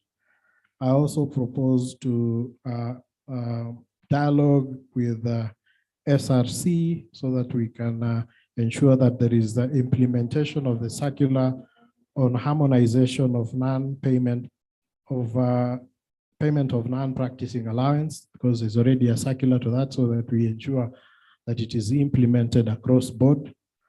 I also intend to have this discussion on coming up with the register for the special members and the non-practicing members, so that we can have deliberations and try and see how best we can include them. And this will have to come through as a resolution at the annual general meeting. Thank you very much. Senior Mwanza, please. Finally. Yes, thank you for that question. I think I look at it in 3 or 4 parts. Number one is that there's a decision that's pending in the Court of Appeal, I believe, the one of NEMA, that needs to come out so that the issue of in-house counsel with respect to their non-practicing allowance is dealt with. However, I think that in the course of time, we need to open up the act for amendments, and one of the amendments is to include it in law that in-house counsels are entitled to non-practicing allowance, so that it is written in the law and it does not depend on anybody's whim. The second is to recognize that our society has become very complex. We are 20,000 lawyers, and there is need to classify lawyers in terms of their practice areas, from the small law firms and freelancers, medium, large law firms, in-house counsels, and those in regulation, and have not only CPDs that address their issues, but have them within themselves have a network to be able to have conversations about things that affect them. And lastly, obviously, is to have a strong engagement with them through their committee, so that they report to council and we're able to deal with their issues. Thank you. Thank you very much. I have questions from members here, but there's one that I would want you to respond to individually. And then the last set of questions, I would like you to respond to finally when you'll be giving your closing remarks. I'll read what each one of you, or rather what affects each one of you, so that you will take. But on this particular one, the question is, it has got 2 limbs. Considering the kind of crisis that we had in Gitangaro these past 2 years, don't you think it is time that we delinked the secretariat budget away from the council budget so that the secretariat is able to, the council is able to oversight the secretariat work once the budget is passed, and then without having council to pass every single expenditure item that the secretariat is supposed to have? Or what would be your take on that? And then tied to that is the question of why do we still have to do a hybrid PC system? Isn't it time we went straight to do digitized PC? Why should we apply for PCs online and then still print those documents and send them to Gitangarot when the system is that of the LSK? So could we hear your views on that, on those two issues? Just in about 1.5 minutes, perhaps, and then I could read what each one of you, what issues have been raised by members on each one of you, kindly. Madam VP, perhaps I could request Chairman Theory to go first. You've gone in first twice. You need to take some breather. Chairman Theory. Okay, thank you. On digitization of PC, I think the reason why we haven't finalized the process is because the law requires that a duly filed declaration be presented before the PC can be issued. So there is already an ongoing process to review the Advocates Act and the LSK Act. So what we just need to do is to put in mechanisms to ensure that you can digitize the entire process by getting rid of that requirement for presentation of the sworn statement. So once you are able to cure that through a legislative amendment, then we can complete the process of digitization. And hopefully, and this is one of the things which I will pursue, is that we will be able then to come up with an LSK app to ensure that you can get all the services at the comfort of your phone, including application of a PC, getting it signed online, because once the process is digitized, you can be able just to put a QR code and you get a PC. The crisis at Gitangarot, I don't think can be dealt with by delinking the secretariat budget and the council budget. It will just create a lot of confusion. What we need to do is to ensure that we have a proper strategic plan. We have proper work plans that are then developed by the secretariat in terms of how they intend to expend the money, and participation of the budget committee, which is the statutory body that has been set up to oversight secretariat in terms of how our funds are utilized, so that we revamp that process and ensure that as we develop the work plans, as we develop the procurement plan, you have a process that is infused with transparency, and then the council then is in a position to play its proper oversight role, as opposed to having the council dabbling in management. Thank you so much, Chairman. Wanangetich, please give us your views. Thank you very much, Dr. Odhiambo. Once again, I must say on the aspect of practicing certificates, the problem is in legislation. The Advocates Act Chapter 16 still requires that we are issued with these certificates on physical presentation of our applications to the office of the CRJ. There is therefore no way at this juncture where we can go digital when we don't issue these certificates ourselves. The future is in amending the Advocates Act so that the first PC would require that we do not necessarily need to do a physical application, but we just do we do a digital application. The CRJ issues us with the first physical PC, but subsequent PCs may be issued with the signature probably of the CEO of the Law Society or the President of the Law Society, and be issued digitally upon payment of your PC fees. That, I think, in my view, should be the direction. And I know there is work in progress that had commenced under a committee which had been constituted by the general meeting. On the issue of secretariat, council expenses, Section 40 of the Advocates Act requires that the Budget and Finance Committee, where the Treasurer of Council sits, got to deal with the issue of estimates, got to deal with the procurement plan. I think what we need to do going into the future, taking into account Section 17 of the Advocates Act, is that Council should do little of secretarial work, signing of checks, and if I become president, I would want to empower the staff, budget, and finance committee to deal with matters of expenditure. Once they've been approved, the secretariat should be able to sign checks. But for abundance of caution, I may be proposing that only the vice president remains a signatory to signatures. Otherwise, we need to incorporate the secretariat so that we don't go through what we've gone through. Thank you. Thank you so much, Mr. Ngetich. Senior Nyabena, please. My honest view is that we need to delink. I've interacted for about a month with accounts of the Law Society. There's a lot of commingling of funds. So you are paying salaries from the collection account. My view could be you create a separate account. Every time you do a budget, you deposit that money there so that the expenditure is from that account. So I support the delinking and mixing of funds that will be able to help and solve a few issues also to do with accountability. On the online PC, I fully support. I know as a branch as caucus, even the judiciary is having thoughts about this. There was a seminar, I think sometime in August last year. If we can now print documents online, why can't we print our certificates online? You know, the law was not meant to stifle us.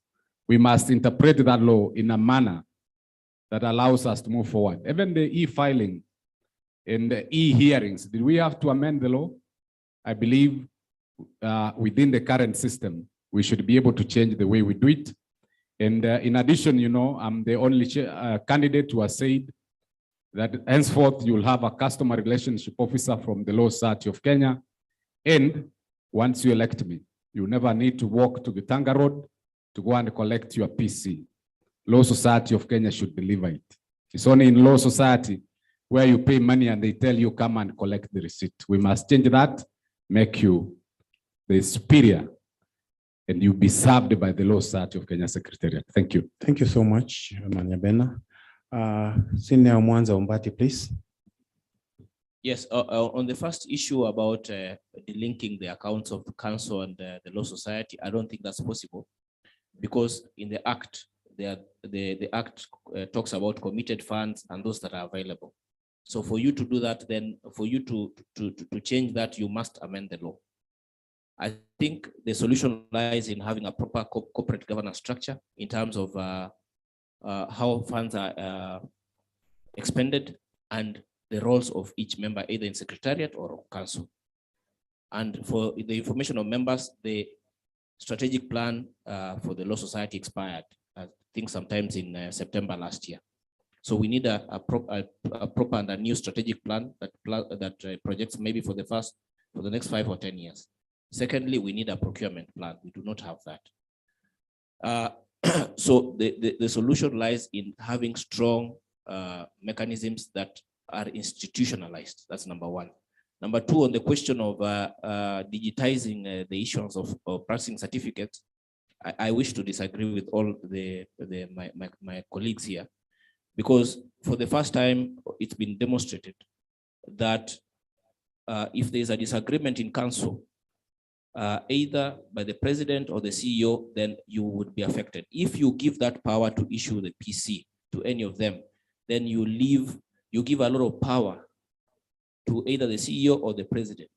And right now we are safe with having it signed by the CRJ, that is the chief registrar of the High Court. And the reason why the chief registrar has not accepted to sign digitally, in fact, Honorable Amadi signs each and every of our PCs. The reason is that previously the signature of Gladys Sholei was misused and there was fraud which was committed, and Amadi said she's not going to give her a signature to be used digitally. So I think it is safer to leave it to the CRJ. We don't leave it to the whimsical or capricious intentions of anybody, and then you are safe as having your certificate signed by the CRJ. Thank you so much, Senior Mwanza. Yes, the VP, please. Thank you. Both questions, the answer is amending the legislation that is in force.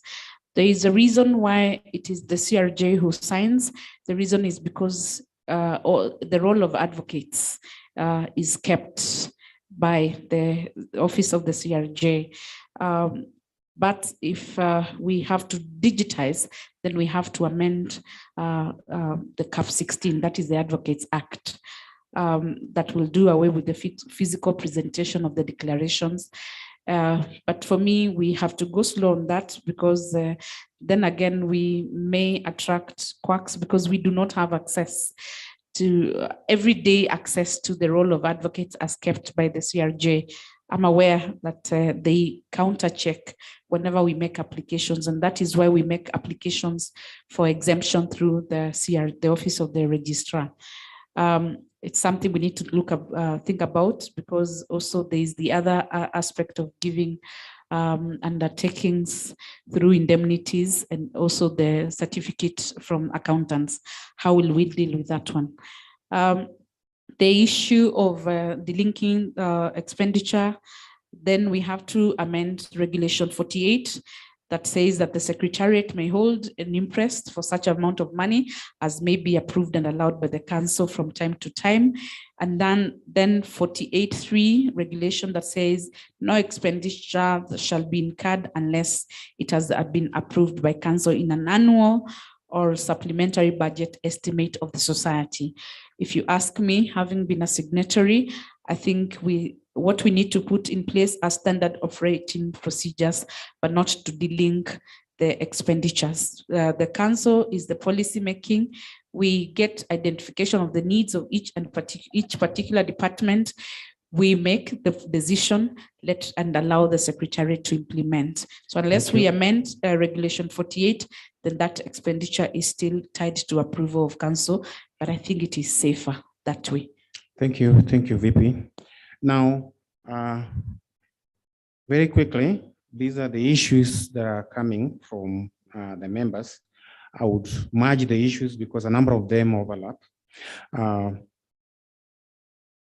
One member asks what plans you'd have if you win elections to deal with the issue of quacks, especially in up-country stations. And then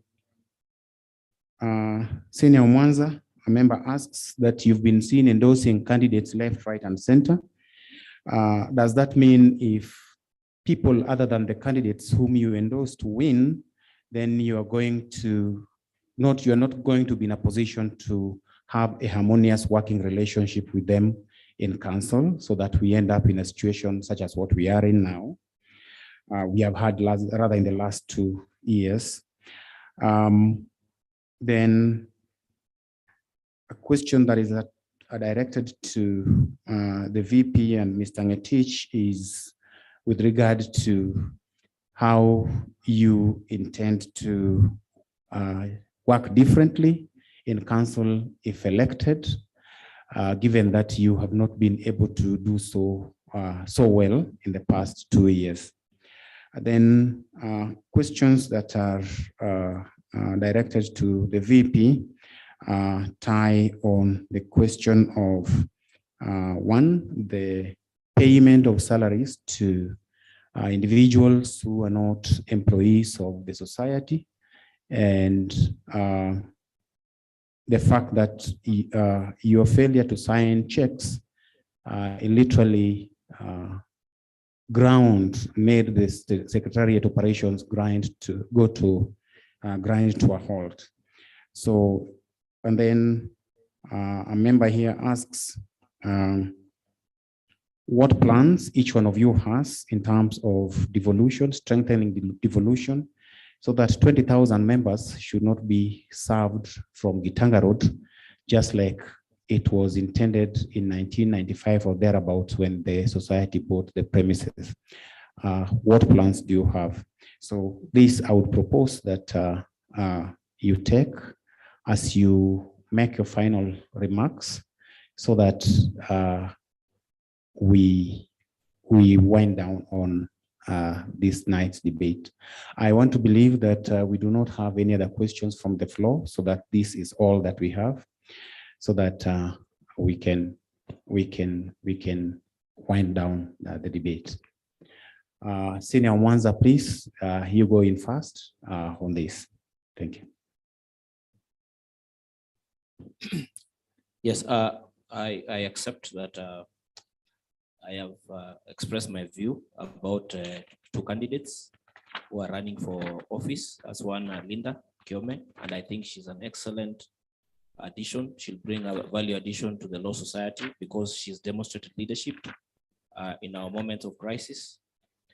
But I only have one vote, and that is just my recommendation.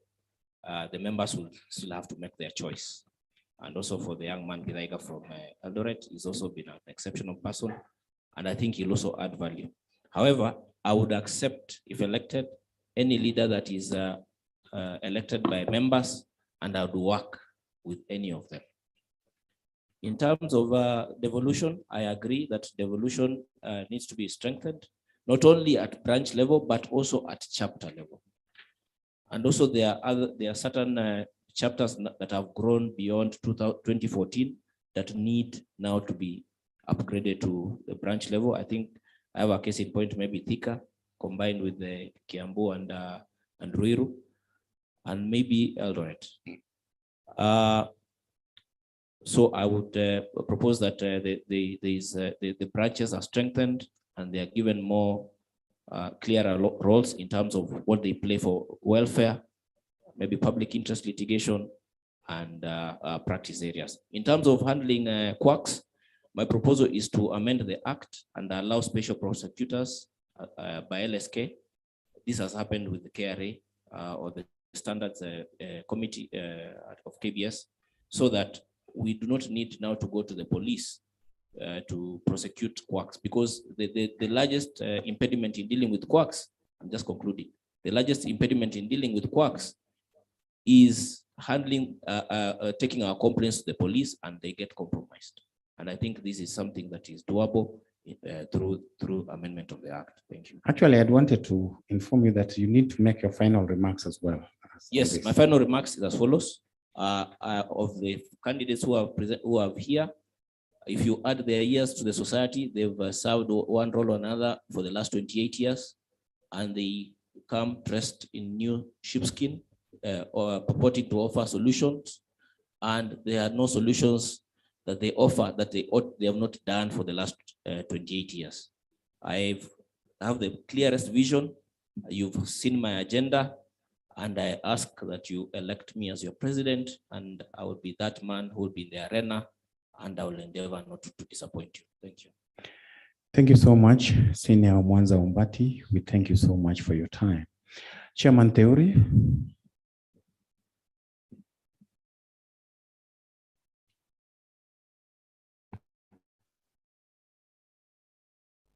Thank you. On the issue of how to deal with quacks, the problem is that whenever you have a report of a quack operating somewhere, you usually require the assistance of police to be able to arrest the quack. And challenges then come when you're trying to access the police. So as a president sitting on NCAJ, I will ensure that the agenda of eliminating quacks becomes an agenda at NCAJ, so that then we get a policy decision from the NCAJ that where of course also the Inspector General of the police sits, that we will propel this as a national agenda. I will then propose to have a meeting with the IG together with all the regional commanders and the branch chairs for purposes of putting them together and forming a collaborative unit to be able to deal with these issues. So that when we are trying to deal with the issue of quacks, we get the necessary assistance from the police, because it has become part of the national agenda as derived by, as agreed at NCAJ. I think the other question was on what we intend to do to support the branches. And for me, I think one of the issues that I intend to pursue is to ensure that there is a leadership summit that meets on a quarterly basis between the branch council, all the branch council and the national council. We discuss issues relating to practice and welfare. We discuss the strategic interventions that we need. If they need introduction to any of the leaders, be it the CS lands, or any other government institution, then we are able, as a president, to be able to make that intervention and ensure that the branches have the capacity, even financially, devolve CPDs to them, so that they have the financial capacity to be able to deal with member issues. And that in the event that, so that then we are able to even strengthen the capacity, not just of the branch, but of the chapters, to be able to deal with the issues, increase fundings to those, and also strategically use the equalization fund to bring up the capacity of the branches. Finally, I did an article a while back, and the article was titled "The Man in the Arena." And I think Mr. Umbati misunderstands the man in the arena. The man in the arena is not the man who achieves success all the time, but is the one who has been there, who has been toiling, who has been working. Sometimes he achieves success, sometimes he does not. But even when he does not, he understands the high calling of offering solutions to the membership. I have been offering solutions to this membership. I have been offering solutions, especially to the membership of Nairobi branch. We have achieved in some, we have not achieved in others, but we have been there.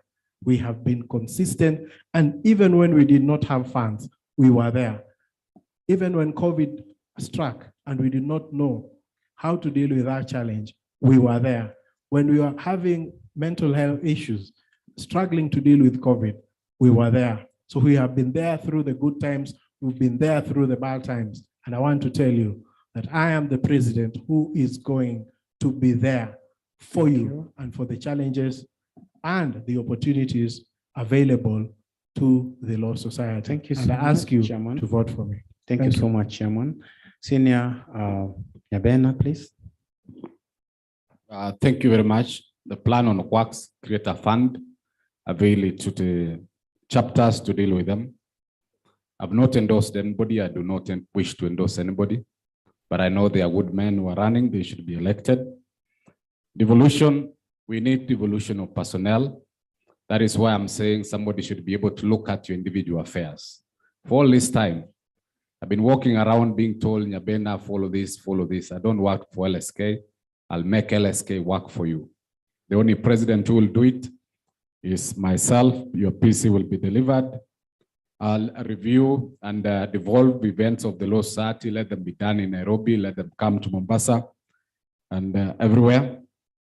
Ladies and gentlemen, we stand to decide. My friends have good ideas, but I have the better ideas. All my friends, starting from Caroline, Umanza, Getich, and I'm Brother Eric, have questions. I've listened. In Mombasa, I was not asked that question. You've not asked that question to me today. There's a reason for that. I have been trusted by the branches. I led the caucus. Did I deliver? If it's yes, vote for me. I've been trusted with funds in Mombasa Law Society. I left 10 million shillings without taking a shingle sling, a sitting allowance. Do you want to develop Gitanga Road? Look at me. I'll take care of your funds. And I'll not lay the stone. I'll actually have a structure if you work with me. In 100 days, actually for lesser time, I've said, I want to bring it to you members. You'll have a session to discuss with the reforms that you will do in the Law Society.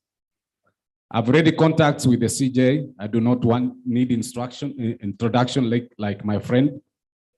I've already contacts with the AG and ODPP. Ladies and gentlemen, I came from Mombasa.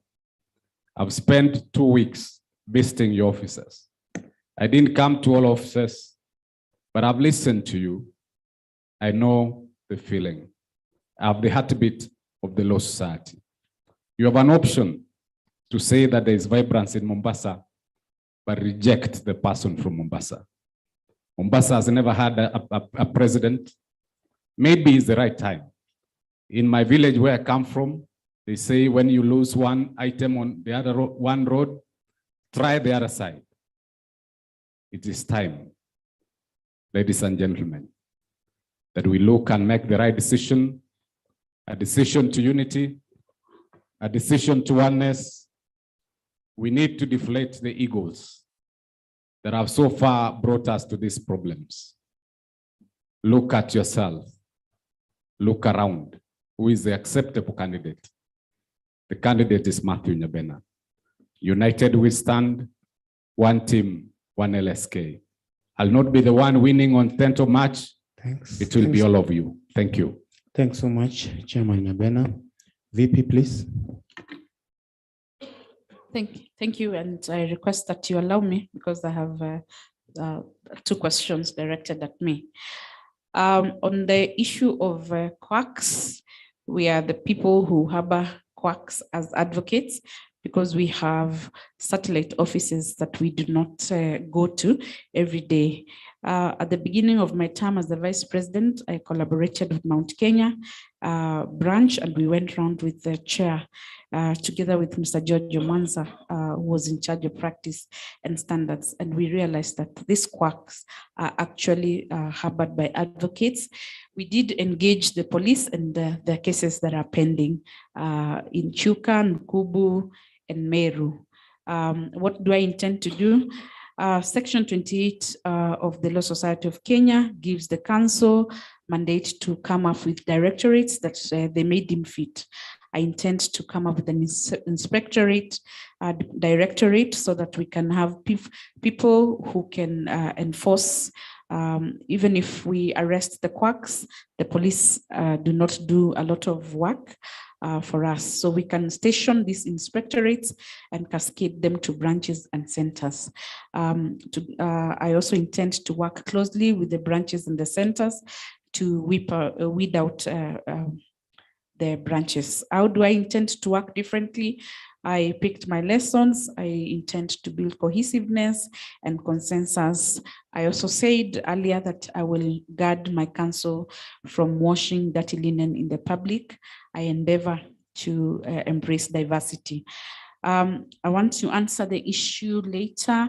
On the issue of devolution, as I had said earlier, I would want to have monies from the devolution and regional fund go straight to the centers. I have also walked around, and my colleagues here who are branch chairs will also agree with me that the chapters and the centers are aggrieved as to the amount of money that the branches give them. So I'll endeavor to have these monies given straight to them. I will encourage branches to take up PIL cases and the centers. How I want to answer the issue of payment of salaries. First and foremost, there's no single employee who was employed by Caroline Kamende Daudi as the Vice President. On the 26th of June, 2021, members made a decision in an SGM. That decision remained in force between 26th of June, 2021 to 20th December, 2021. 3 employees were employed by the council then that took over the operations of the society between 26th of June 2021 and 20th December 2021. Justice Mrima nullified the decisions on the 20th of December 2021 by holding that yes, there was an SGM that was there, but the only invalidity in that SGM was the fact that council had not taken care of the decision by Lady Justice Nyamweya of 7th of May 2021. I did not, as Caroline Kamende Daudi, employ any employee to the Law Society of Kenya. That was a decision of council that was taken. I did not pay anyone as a signatory after 20th of December 2021.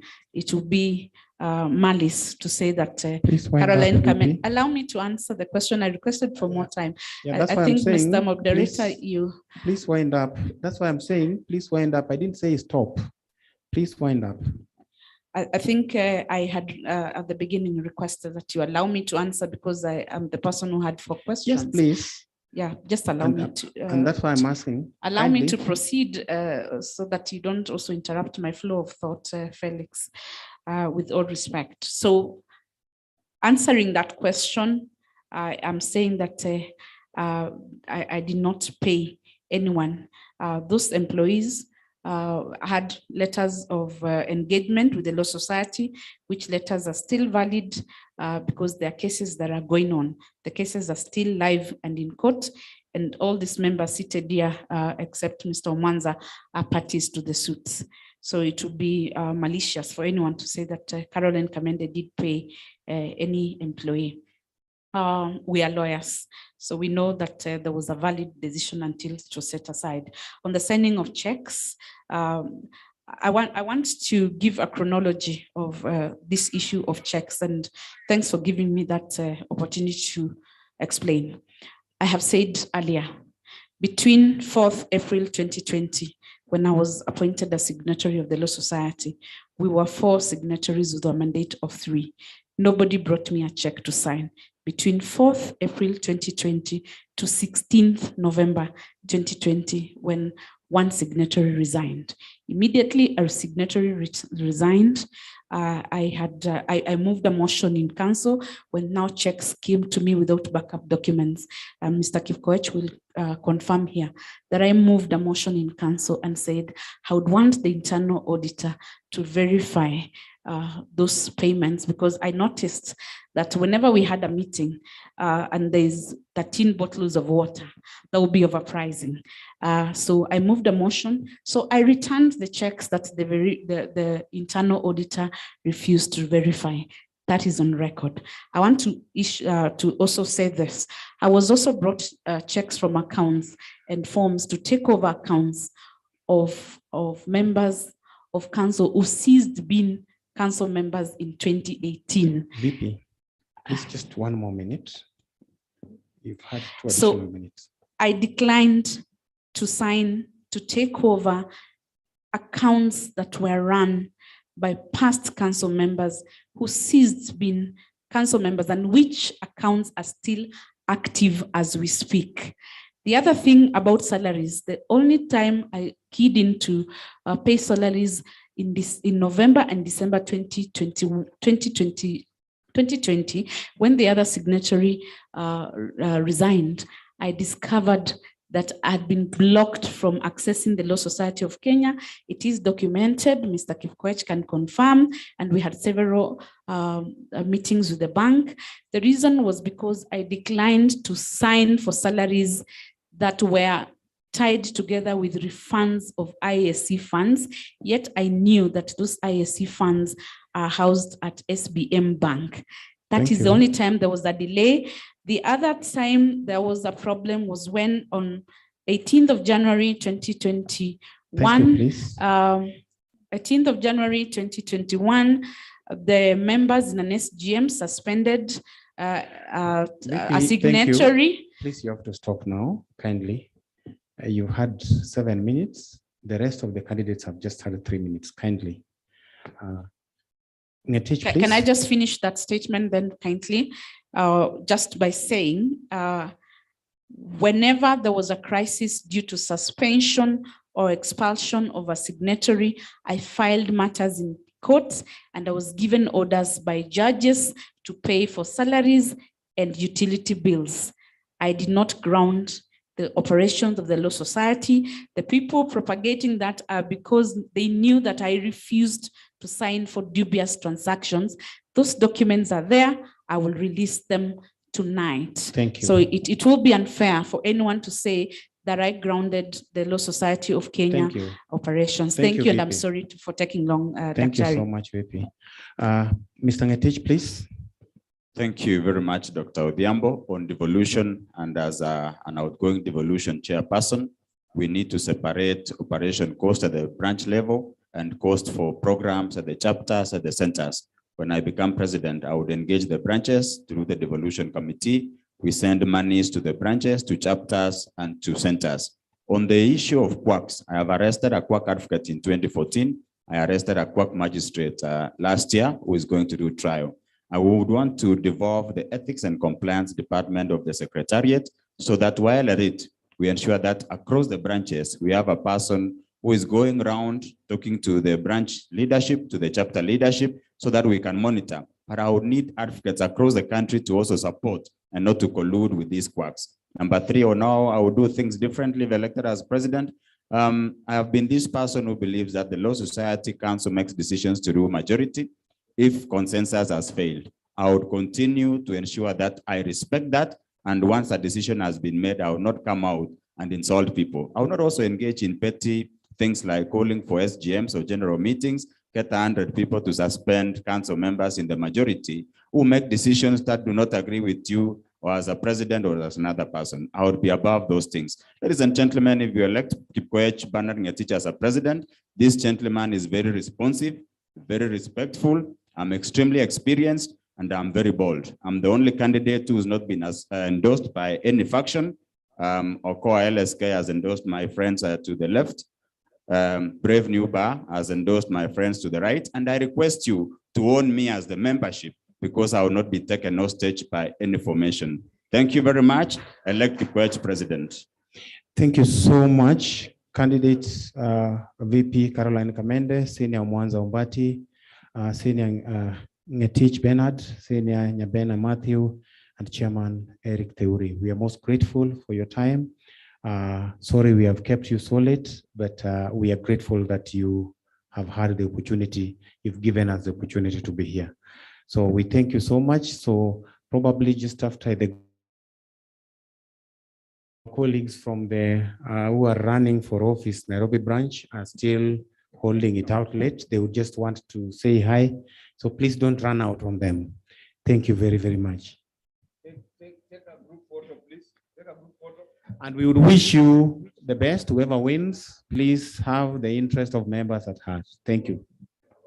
Whoever wins, you will be our president. So, sisi tuko sawa. Nairobi, please. Kamuni.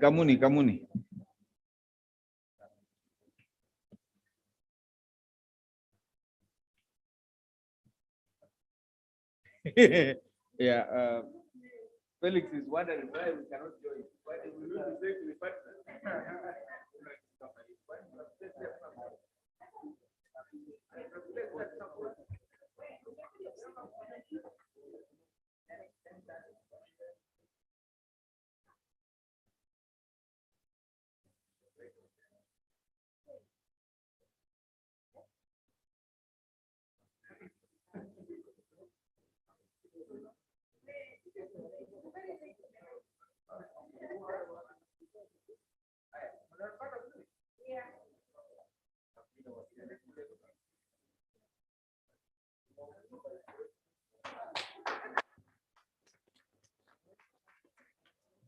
Okay, let's have the Nairobi rep aspirants, and we'll be very magnanimous that any other candidate who did not have an opportunity to speak to also come. Yeah. No, no. We have to give them an opportunity. We had said we'll give them an opportunity. Let's just listen to them for a minute each. It will be very unfair if you allowed others and we did not allow them. Please, just pick up a microphone and let's finish this.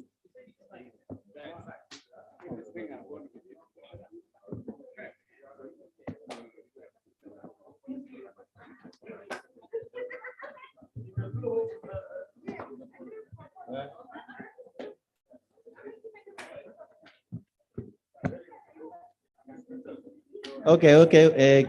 Clear of the podium. Clear of the podium. Clear of the podium, please. Akusala, Mato, come back to your job.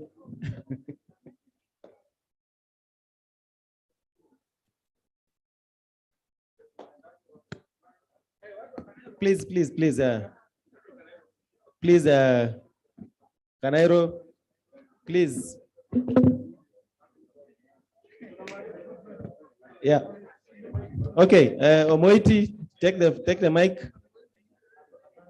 Mr. Omoiti, please take the mic.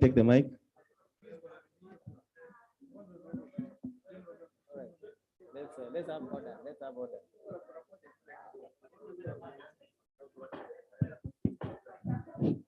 Okay, let's have some order, please.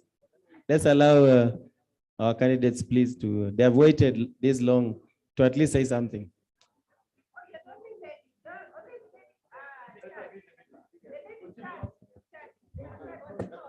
I have given the directions, please. Mr. Moiti, start.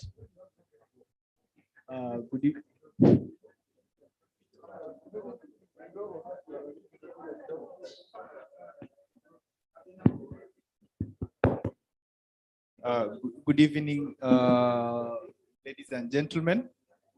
My name is Omoiti Philip Wasindu. I'm vying for the position of Nairobi representative. I am the third last candidate in the ballot paper, at least from what we were provided. My candidature is based on three simple issues, three simple questions, being the priorities as a law society of Kenya, what needs to be looked at. Much has been spoken here by those vying for the position of president and vice president. I will not go into that, but I have shared with most of you, if not all, my manifesto, the purpose of my candidature, and I will humbly be requesting, rather seeking that you vote for me as Nairobi representative come the 10th of March 2022. I'll not take much of your time because I know it's late and people are tired. Have a good night as you go back home. Thank you, Mr. Moiti. Hi, everyone. Hi, members. My name is James Kanginya. I'm running for CITES Nairobi Rep. I have a 5-point agenda, and the agendas that are there also have, the aspirants also have the agendas. I just want to talk about one agenda I have not had anyone talk about. I think it's time we remove this disciplinary tribunal being elective. Let it be appointive post. The way magistrates and judges are appointed, we remove this electing disciplinary tribunal members 2-3 years.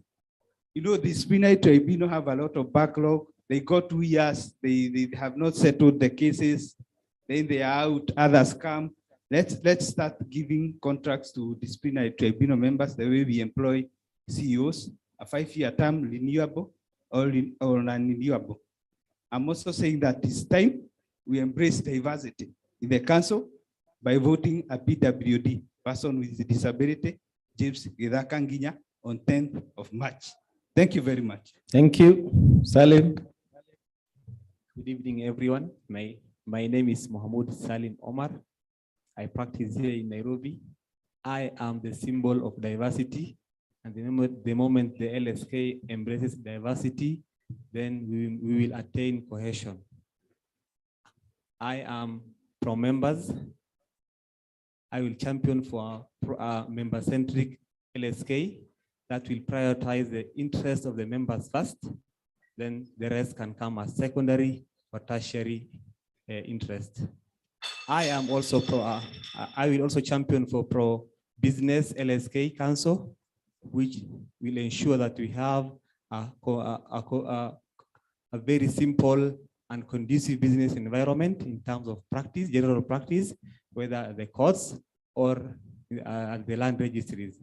So I believe that I can do that, but I cannot do it alone. Make sure we elect very sober presidents, vice president, and all other council members, so that at least we can work jointly. I'm a trained diplomat. I will ensure that there will be no chaos at the LSK headquarters. Thank you very much, and may God bless you. Thank you, Salim. Thank you, Salim. Thank you, Moiti. Thank you, Mboshe. Thank you, Amanya. And other members. We are very happy to be here. This shows that we will be staying late to discuss members' activities at the council. We have been very patient. I'm surprised we were listening to the president and they don't want to listen to us. Whom will they be working with?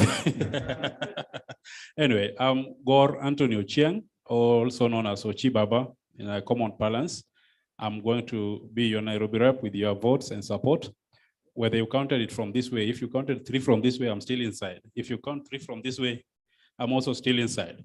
So I'm requesting members across the country. We've been canvassing in the offices, and we hope that you elect me when that time comes. Remember me in your kingdom on the 10th of March, the year of our Lord 2020. I promise to do very little for you, and I'll do it very well. May God bless you and your villages.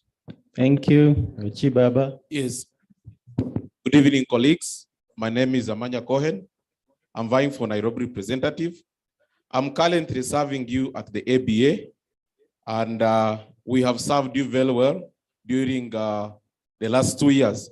We are having elections today because of my efforts where I represented the petitioners in a case that has ended the 2-year stalemate. My also another agenda is to fight for quacks. Why we need to fight for quacks is that they have taken over our environment. And how do we intend to do that? Where is the bleeding press? It is within ourselves. Stakeholders, Kenya School of Law, Council for Higher Education, we need to sit down and look at that. And also, let's digitalize our services. To be able to say someone in Kapenguria, someone in Kisii can be able to apply. This question has been posed. And I think for me, the solution for digitalizing our services is one. We can apply online. The CJ can sign those PCs, but let our status in the information show active. That's number one. Secondly, let's also have, once you pay some of these of the PC, we can have what we call the PC pending the official one, because most of our colleagues are suffering. Then the last one is about the welfare of the members. And how I intend to do this, at ABA, we introduce free counseling to members. We even increased the medical from 35,000 to 100,000. We increased last expense from 50,000 to 80,000. And it is only during that time that I, Amanya Cohen, together with the branches, when they were suffering, we went to court, got money. So I'm a defender of devolution. So with that, I vied last time, I could not manage. So on that ground, I've been a persistent person in this LSK. So I vote for you, vote for me, and for the young lawyers. The young lawyers are crying. It's not an issue that there is what we call they need fees to be lowered. We need to bring into our society the CPD that will empower them, that will change the status quo from the emerging areas. So the young lawyers should not be. Let us have a discussion as I wind up between the seniors, the juniors, and the young lawyers, so that all of us were in one room. We need a unified society, a united society. And I believe that divided we fall, and so I believe, colleagues, vote for me. Thank you. As you have seen, this side, I leave my sister, and I wish that you can vote for me. Please, there's no one who has asked you for the vote. And I will remain here to make sure you make your speech, then I can take you off the stage. Thank you. All right, thank you, Cohen. All right. Don't worry, members, candidates that we still have more than 300 people online. We have a few here, so please sell your agenda, Harriet, without fear. Thank you very much, colleagues, and thank you, Sensalim. You know, for me, even one vote is good enough. I mean, if each one of you and the vote that you bring is good enough. So for that reason, I am delighted to be the last woman standing. My name is Harriet Njoki Mboshe. I am seeking to serve you in the National Council of the Law Society of Kenya as your Nairobi representative. I am vying on the mantra of service to the bar, because really my understanding and my belief of what council is supposed to do for each and every one of us, as set out in Section 4 of the LSK Act, is to serve the bar. I'm vying on 3 very simple and very basic pillars. The first one being cohesion. Our senior today has asked, how is it that we have candidates with different perspectives on different things? And that really is a clear reflection of the diversity that each one of the council members will be bringing to the table. My proposal is, let us have, under the first pillar of cohesion, an internal dispute resolution mechanism that is effective and that works. I know that that is doable, it is achievable for us to retain our reputation our beautiful outlay as the Law Society of Kenya, so that then we are able to resolve any challenges that we have internally. It has worked. I am currently serving as the bar bench convener for Nairobi branch in the Political Parties Disputes Tribunal. One of the things that we are very careful and very critical and very emphasizing on is the need to build institutional internal dispute resolution mechanisms that work. We have seen it and it works. And the other pillar that I'm vying on is that one of members' welfare. Why is that important? My belief, and I hope that you share in this, is that the practice center is the basic unit of practice. At Gitanga Road, council cannot be able to achieve, we wouldn't know where the masqueraders are, but if we are able to empower our practice centers, then they will be able to weed out all the problems that we have, including they can be able to know which one of our colleagues has not opened office for the past 3 months. I mean, we have had the challenges that are happening to some of our colleagues, and at Gitanga Road, council may not be able to know that. But if we empower our practice centers, then we can have our own LSK Nyumba Kumi through the practice centers, and we'll be able then to help each other identify that. Bread and butter is my third pillar. I'm saying this in a very summarized version. My manifesto is virtually available, and I hope that colleagues will interact with it. On bread and butter, I'll just make one point. We have had many colleagues, particularly young lawyers, saying, please let us reduce the price or how much we are paying for the PCs. Please let us reduce how much we are paying for CPDs. And my answer to that is very simple. At the University of Nairobi, at the School of Law, where I also teach, 4 of us are now part of what we established as the Maritime Center of Excellence. Through that Center of Excellence, we have developed an alternative income stream for the university. That, therefore, is able to help us have certain activities done. That proposal is what I bring to the Law Society of Kenya and saying, the only way we can be able to effectively reduce the cost is if we have an alternative source of income stream for the Law Society of members, so that the only money currently, members are the only source of income for the Law Society of Kenya.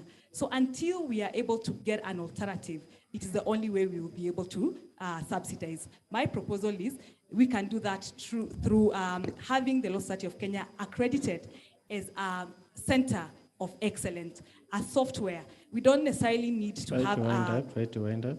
All right, thank you very much.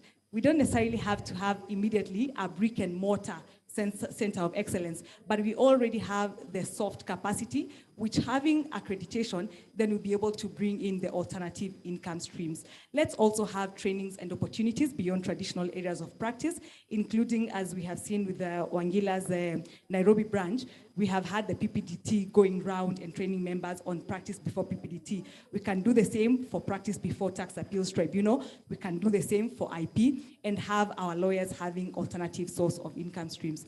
Thank you very much. Service to the bar is my pledge to you. Please vote for me as Nairobi branch representative. Thank you, Harriet.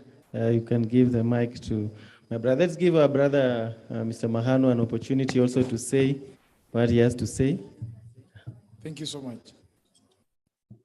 So thank you so much, ladies and gentlemen. My name is Mahano. I'm vying for general member to the LSK.